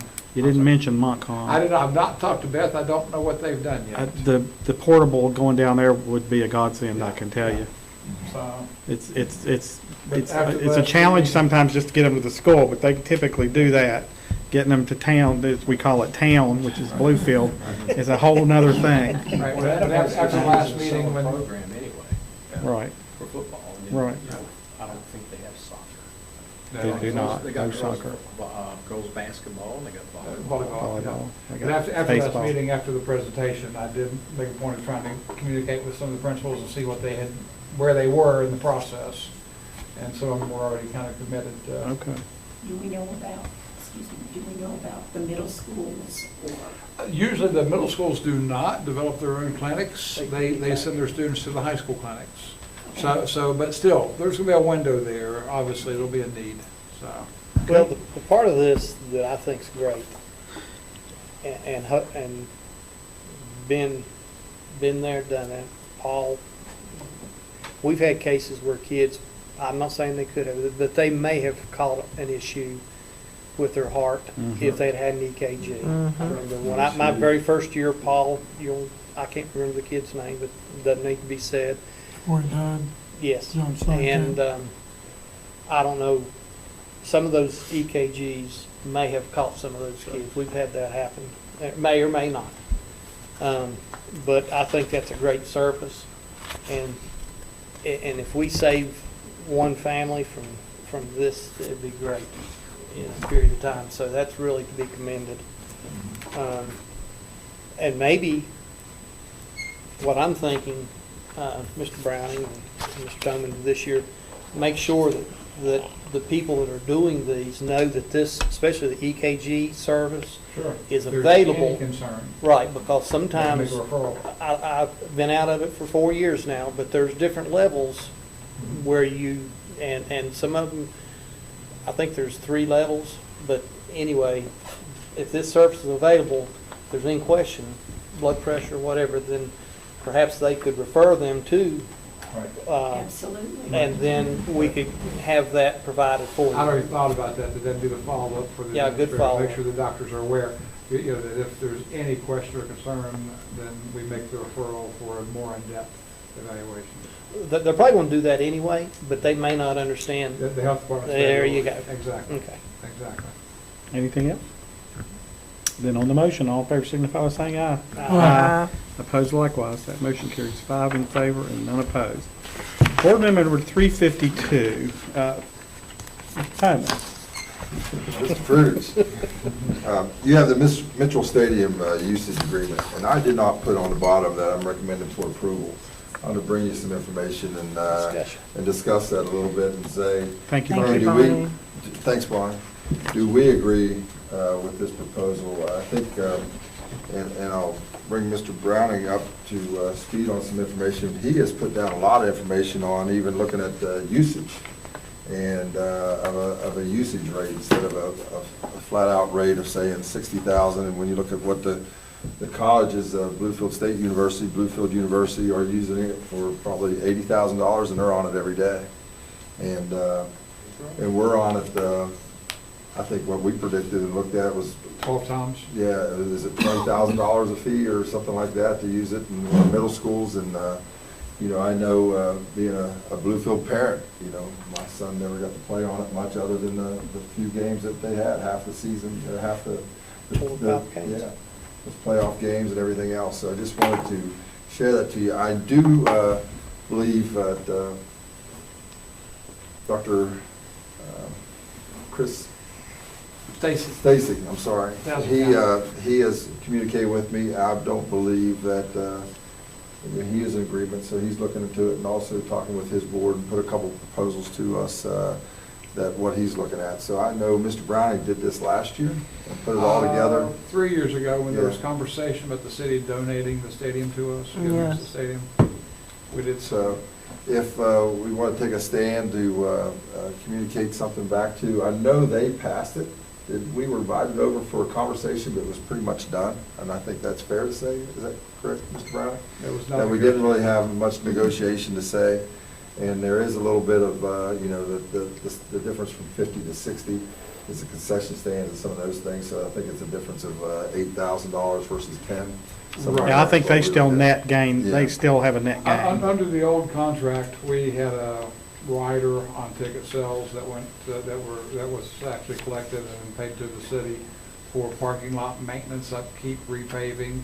We also had a contract with the city where they got a percentage of the concession. Gross sales. Gross. That amounted to about $8,000, as Mr. Tillman said, but if you look at the increase, it's $10,000. And theoretically, they're going to do a bunch of improvements to the campus, right? The stadium. You know, theoretically. They're going to upgrade the lighting. They're going to do some work with the sound system. They're looking at building some additional facilities, but I'll be honest with you, and I've said this multiple times, and Leslie knows my mantra with this. The things they're doing are not for our benefit. They're doing things for the colleges. They're looking at building facilities that are going to benefit the colleges, not us. Yes, the lighting upgrade would help, but what they're looking at doing is a $400,000 light project or more. That's more than what we would ever need for high school football. Right. So it's not for us. Well, and the truth of the matter is, based on just having been out there, Bluefield's weakest competition puts more people in the stands than Bluefield State or Bluefield University's best that's one competition. of their arguments when we discussed the usage. They said that part of the challenge is that because Bluefield and Graham have such strong attendance and, you know, fan participation, that it creates, that's what creates the most work for them. It's not the colleges practicing every day. The most work for them comes from us playing there. It's one evening 6 times a year. Yeah. So even if they have 6 officers there one evening 6 times a year, we can do the math. We can do the math. If the high school and the middle school plays 6 home games. And the high school will play 5 or 6 games, middle school will play 3 to 4 games, high school will play 3 to 4 JV. I know Bluefield High School on home game weeks, we go out one afternoon after school and we share the field with Graham. We get 50 yard down and Graham gets 50 yards down one time, and that's it. So we might have a total of 16 total times on the field between high school and middle school. Mm-hmm. And I did the math on it. I've done some other math, and it's just, it's not, fair is not the relative word. It's just not, if you look at what's going on there on a daily basis between the 2 schools, and they're supposed to be escrowing money. I remember when I was on the city board of Bluefield, right when we did the first time they did the turf. And they were supposed to be keeping, we were paying nothing, $30,000 or $35,000 to use the field, and they were keeping half of it and putting it in escrow account because of the 10-year, 12-year expectancy of the turf. And, you know, it's a lot more expensive than that now to replace, but it's been replaced once since it was put in there, and that was 2001 or 2, maybe 2003. It was put in 3. But, you know, I'm a Bluefield boy, plain and simple, everybody knows. You know, can I feel comfortable in my role as a board member to recommend and approve $60,000? No, can't do it. I just don't think we get treated fairly. Same thing with Graham. I mean, I got upset when we had to swap sides of the field every other week, but that's a personal thing. But, you know, it's both our home courts, home fields. We could come over here and inconvenience the Bluefield fans and play in a Mercer County facility that the school owns, the school system owns. And Graham can do the same thing. And I don't know how and I'm not saying how you use that as leverage, but at the end of the day, we've never really seen what the true cost of running that facility is. You know, between now, and they bumped the the colleges only $7,000. They went from 80 to 86 or 87, and we got a $10,000 bump. So, well, this has been going, I mean, Mary Alice and I went over and met several years ago and had a very contentious meeting and and discussed how we felt it was inequitable, and I've always thought it's ridiculous. I mean, I think we have to look at what we're spending. I mean, as a board, we have to be responsible for the whole county, so I think we have to look at what we're spending on other schools for similar facilities, and it's hard to justify spending that much more for such limited time. Between the 4 entities, it's $294,000. I think it comes down to either they have to give us more access, significantly more access. They don't have it here. Well, then they need to The rethink. challenge with that, Mr. Bruce, quite honestly, we don't need more access. I mean, we don't want to go over there and practice every day. You know, that just becomes a situation trying to get kids on a bus, get them bussed over, take equipment over there. We're better off practicing at school. You know, so more access that is not the answer. It's true. The problem we face is they know and we know that Bluefield wants to use Mitchell Stadium. Right. They don't want to come to Honeycutt Field Stadium. They don't want to do that. And we can't build a facility if we save $60,000 a year for the next 20 years. Right. We can't build a facility. I mean, I'm guessing ballparking a decent football stadium now, if you had the land, is, you know, $2-3 million. Well, the turf's going to cost $1 million. I'd say it'd be more like 10 million. Yeah. Well, it depends on what you build. I mean, you don't have to build concrete.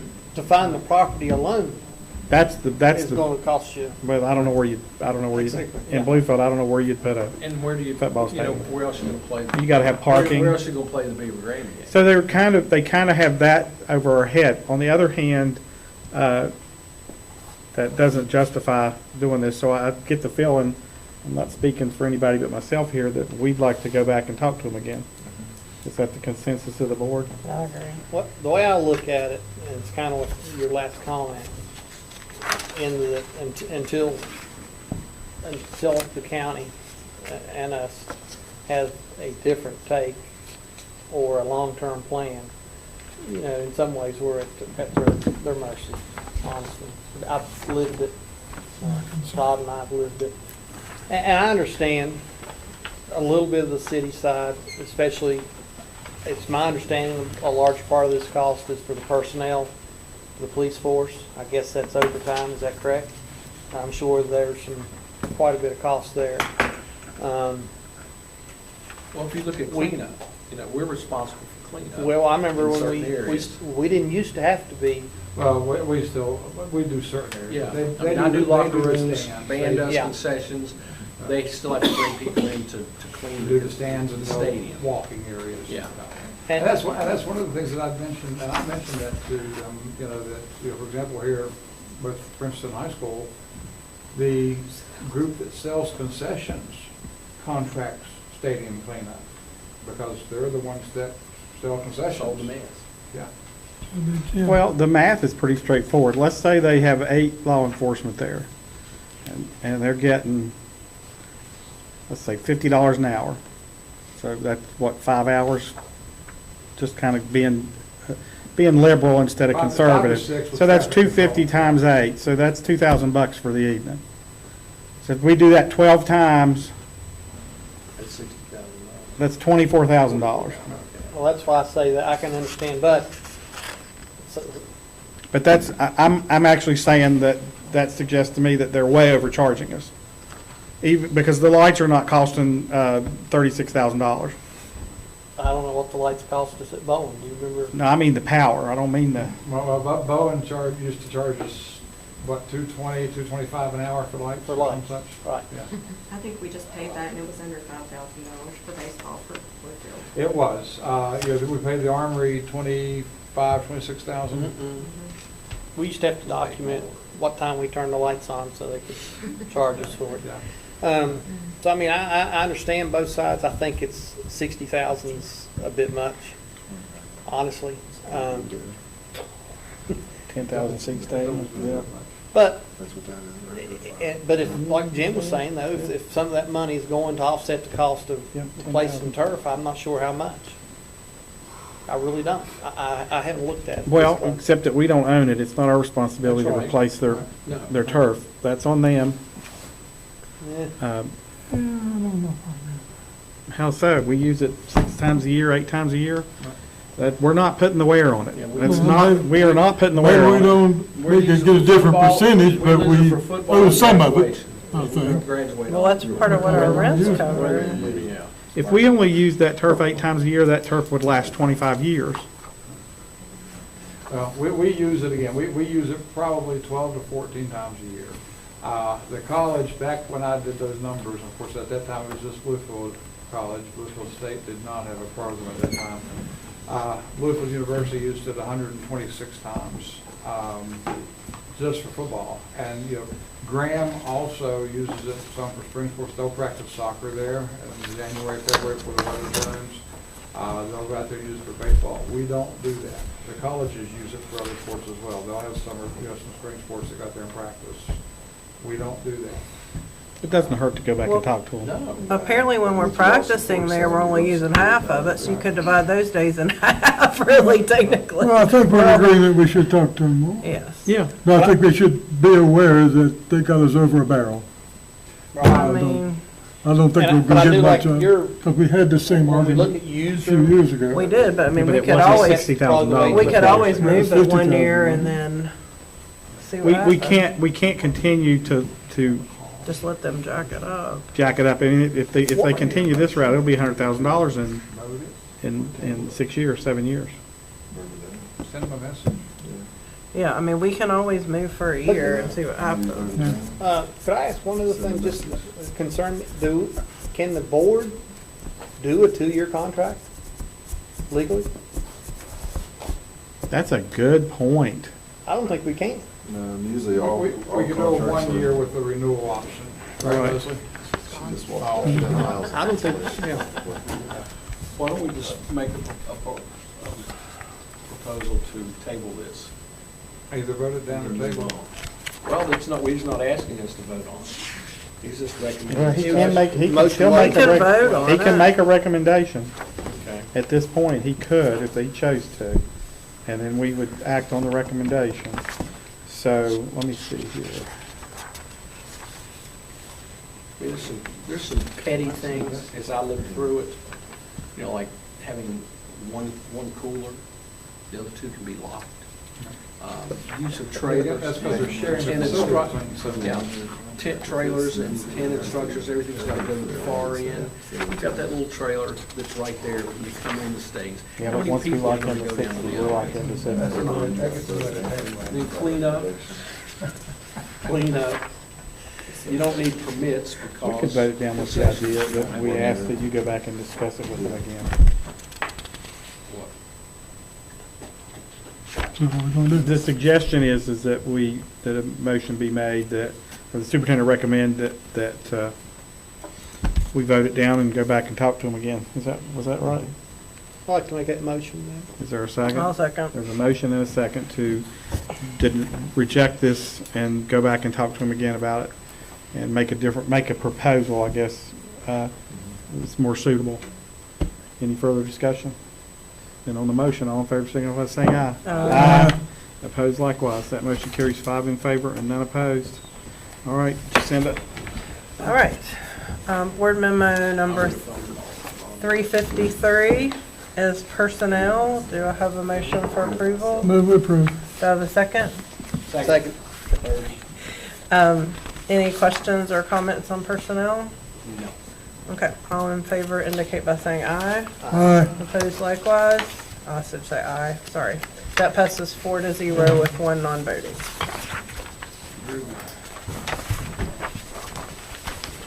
All right. That gets us to, Updates now. we need to discuss the policy, and then we'll get into updates. So let's do the policy. Okay. President Purdge, we're good to give the updates. It's just pretty much if I ask the directors anything they want to give up, any information. Was there something that Dr. Atkins was going to give us? Yes, sir. Yes, sir. I want to Okay. just hit Ms. Browning up. And I Okay. know, Go ahead. Mrs. Wellman has a few things, but just mainly on the 23-22, but that'll cover his updates also, correct? Gotcha. Dr. Okay. Thank you. That works. Yes, sir. He's got it. He's good. Pressure. You're so generous, I appreciate this. We are, just want to share real quickly that the GSA results are rolling in. We're getting close to having 100%. And when we do get to that point, I will work with Dr. Vaughn. I look every day and just see where we're going, and I do think that we have some pretty good positive results in measurement of student achievement and the increase in achievement from the previous year. And as Mr. Combs said earlier, that this is really our first year back post-COVID with full days and trying to do things normally, which there were some definite growing pains last fall for everyone involved, I think, in that. But we have settled in and are seeing some promising things in areas and some very impressive things in a few areas. But Mr. Purdge said sometimes you all are the last to know, but we'll work on that when we get the 100% return. Those aren't official results, but we can look at that, discuss it, and typically they clean up. When they're cleaned up by the students that aren't continuously enrolled and things like that, they only get better. So It gives us a baseline at least to look at. Gives us a conservative baseline, but I think it's And this will be embargoed, how long will, like I said, the board not knowing, but that's just one of those. Once we get the green light from the state. Well, see, that's what I don't understand. We are statutorily directed to manage the school system. But you can't How have can that. we be embargoed from test scores? And have everything with the. There's no information. statute that says we're embargoed. Is there a policy that says we're embargoed? Or if we can. Or is it just the state And superintendent nowhere, says? the executive session to go in on test scores listed on that, correct? I mean, administrators know the scores. Some teachers know the scores. Now, help me out here. That's a good question. You get raw data, but, and this is, again, I may have this totally wrong, but the grading scale, the fluidity of the grading scale is not set until they see the test scores. No, it's set. We have a trajectory on that with getting to 70%. So the reds and the yellows and things are preset. Yes. I didn't think they used to be. If you go to the balanced scorecard, and we can send that out to all 5 board members, there's a methodology piece, and it is fairly complicated. But for a mathematician like you, Mr. Godfrey, you can look at that and figure that out. Well, So- when we went to SAT, it seemed, Now, this is for the GSA. This is not SAT Okay. for 11th grade.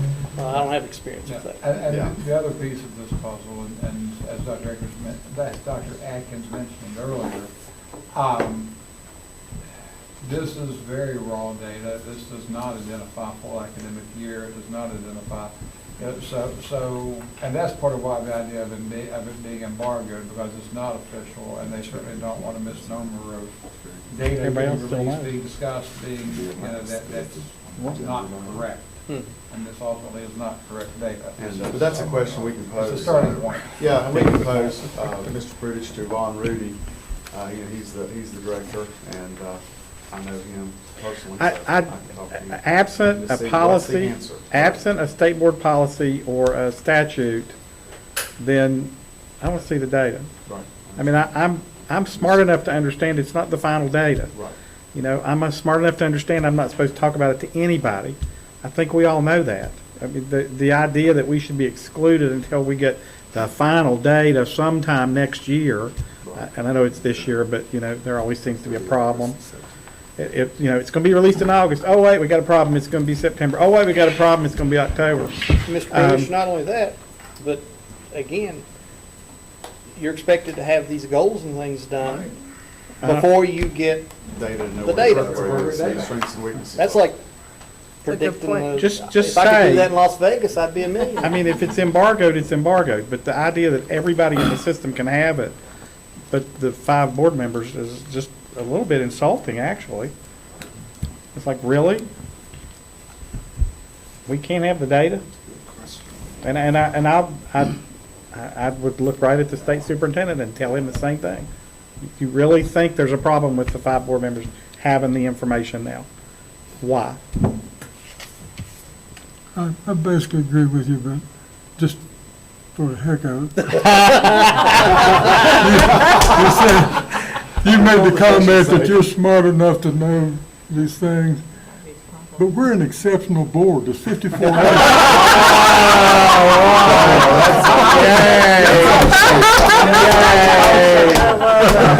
All right. That's funny. We agree, Paul. Derek, you say that somewhere, that's good. I have got a new favorite board member. It was me, now it's you. Wow. That's funny. That's what I want them to hear at the other boards. Oh, that's great. You'd second that as well. Yes, I would say that, yes, sir. Yeah. Well, and I'm going to say this to the camera, as long as we're smarter than Raleigh County, I'm good. Oh, boy. Yeah, I said it. I'm not going to use names. I indicted everybody. All right. So what else we got? Yeah, we're good. We're good? Awesome. Anybody else? So we'll just open it up. That's it. Like, we wanna go home. Call names or whatever.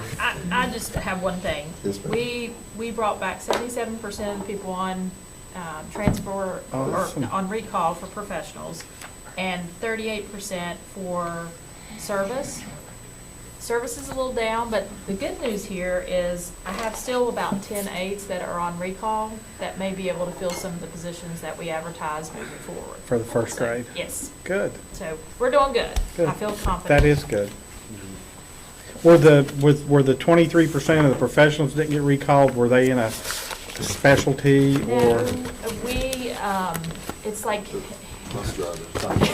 no, they're mostly, they are mostly certifications in elementary ed. I figured. And we have additional positions that have fallen out from other positions, so we'll be able to capture them at some point. Good, good. Yeah. Okay, okay. All right. I'm not sure. We've had great progress, lots of exciting things happening. Dr. Philippek is moving, making great strides in software for HR and onboarding and professionals, and I think we are too, Brent, Roger Robertson. So that's kind of been our focus after the budget. Lauren Crook, I think you all saw, has been a great addition to our team. She's already helping tremendously. Amy, Dr. Adkins, I think we're moving forward. We've got some projects to do this summer, and I think that's I don't know if you want me to talk about The something else. the paving, you want to mention? Oh, yeah, the paving. I And then we did, missed that when we came, and I knew I may have had a couple of questions on that, but we rolled Yes. through. But if you don't mind, Leslie. no, absolutely. The description on the paving for the Honeycutt paving was a little bit deceptive. It's actually not the Honeycutt Stadium so much as the bus garage. It's around the bus garage. Around the front of the bus garage isn't paved. They've been parking in the muddy areas and within that fence. So I think that was just a terminology difference when Dawn did that paving. And I didn't catch it. I knew what they were doing, but I didn't catch that it said Honeycutt. We do have the Honeycutt paving fund. We did pave that whole lot, maybe 3-4 years ago, the McTech area, and yes, and we are striking that again because it was striped wrong, and now it's a mess. You can't see where to park, so we are going to do that as well. Has RCI Shires actually started construction at the site? DCI Shires, I'm sorry. No, they have not. They did not get DEP clearance until the 28th, so they're going to wait until after the holiday to begin that. We rushed, we had a beautiful day that day. Of course we Oh, did. yeah. We were rushing because we thought that day we were. I know. But it- Gorgeous. but But yeah, it was great. It was incredible. It was I great. think from our guests and Adapt. everybody afterwards, the amount of stress that you all went through, and I mean from Amy and your crew, and Leslie and your crew, and Tom and everybody there, what getting booties that some of you put on that I could not, they would not fit my shoes, but I just, everybody came together, and we had, some staff off, and everybody's picked up. It couldn't have went any better walking out of there after the end of the day. Yeah, as it was you said, very nice. Mr. When you President. beat It a was foe, nice. that when you hit you rise to the level of your competition, and they rose to the They competition did. level and hit it out of the park. So. It was a little stressed. I'm not gonna say when Mr. Browning drove up and a few others, it was, I was a little more stressed a little bit, but we got through it. Correct? Absolutely. Well, thank you.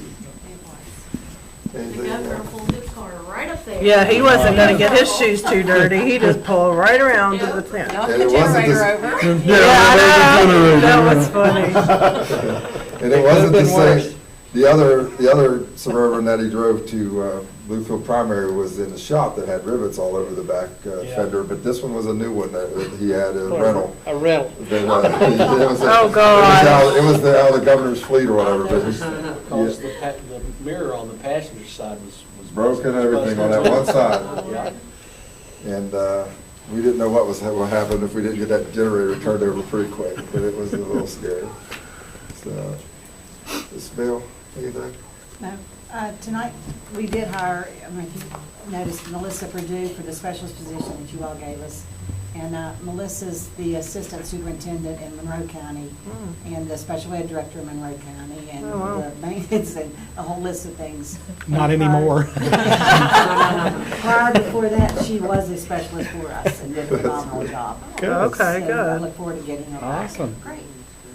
That's good Get news. steals from other. I mean, I feel bad for Monroe County, but Yeah, me too. I don't work in Monroe County. I'm happy for us. That's right. And Amy, all your evenings and help and all that, anything you got? No kidding. It's just been From hectic me end of the especially, year. and I'm sure everyone feels the same way, you and your people did a phenomenal job at every one of those functions that we had. Yep. I know Well, Teacher of the Greg Year was a was little Crystal upset King. we didn't have one week because he was looking forward to I it. said, He said, where am I gonna eat this week? But everything was good. You know, It the was, facility was I good, the really food happy was with different. David. The food was different each time, but it was good. And, But wasn't the retirement one the best? Yes. I thought, with the, so few people. Yeah. it was intimate. Yeah, it was There was an nice. intimacy to it, Yeah, yeah. you get No, comfortable. That's the one, yeah, Mark did good. There was an intimacy to it. Yeah. I liked it. Yeah. Anything else, Amy? No. No. Mrs. Mitchell, anything? Thank you. You're tired too. That was a heck of a ceremony. It's almost dark. Yeah, almost dark. I'm We're still working going it. through those pictures, Rosemary. It's gonna take Bless me your a heart, I'm while. sorry. No, And we had adult graduation that night after everything else, the adult learning center, so we did that yesterday. Some towel. Okay. They don't have to be here for those, do they? Anything there you need to do? I don't know. Copy of it for right now. Right. Oh, man. Right. Got the lawsuit sheets. We don't have to discuss it. Well, I think the thing to do on the scheduling for the visit for properties is to board members to communicate with Leslie, and she can coordinate the visit to the property. Let's just communicate directly with her. The Mercer Shore. She's got to do it through the railroad anyway, so let's communicate with her, get some dates, and then we'll. Because only two of us. Only two can go. I've at a already time, been right? illegally, so I don't have to get. Right. Walk the streets on both Right. sides. Yeah, and I wanted to wait until we were clear of this, Before we all knew this we were stuff, supposed so to be doing it. he didn't feel too, I told my wife the other night, I said, I don't even work in the school system, and May has absolutely exhausted me. I'm telling you, it's a tough month for schools, that's for sure. Graduation's Friday. Right, graduations are Friday. Everybody That's knows the where they're plan. going. And everybody's got a place to go. Yep. And you should have a parking space. That's the one thing I always told the superintendent. Don't care about anything else about graduation except board members should have a parking space, so they don't have to walk 100 miles to get there. That's the only thing. We'll ride beside it. And the funny thing is the last two ones I've been to, they didn't have a parking space. It's like they're scrambling. Oh, the sheriff took my spot from Montcalm last year, and I said to the security guard, I said, you go in there and tell the sheriff to move, that's my spot. You should have seen his face. I said, I'm just kidding, dude, I'll drive around the back, I know the school, I'll go behind the back. Sure enough, I parked back there, and then I got blocked in by a family for 45 minutes while they celebrated after graduation. Oh, gosh. That's the key things to get I had out. a similar, Gilmer County, we rent the courthouse annex, and going up, I pulled in real quick, and there was only one spot, and the guy going up the steps said, you can't park there, and I had a suit on, he had a suit on, and I said, and you are, and I went on my way, and I come out, and it was the judge, I had two suits on. And I thought, oh my, but it was a tough little that's time for good. me. I But bet it I said, was, yeah. you are, and I went on my way, I was in a Yeah, hurry, boy. and, that was a different experience. That'll get you, well, at least you didn't have to hear in front of it. Are you ready for me to work my magic? I was getting ready to say, is there anything else to come before the board? Move adjourned. Is there a second? Any objection? We are done. That was a good meeting. The information stuff was really good. And I keep hoping Dr. Lewis doesn't find a job somewhere and go off. Dr. Lewis from Bluefield State. I was thinking about it the other night. I was driving alone and I thought, it just kind of hit me like a chill. I thought,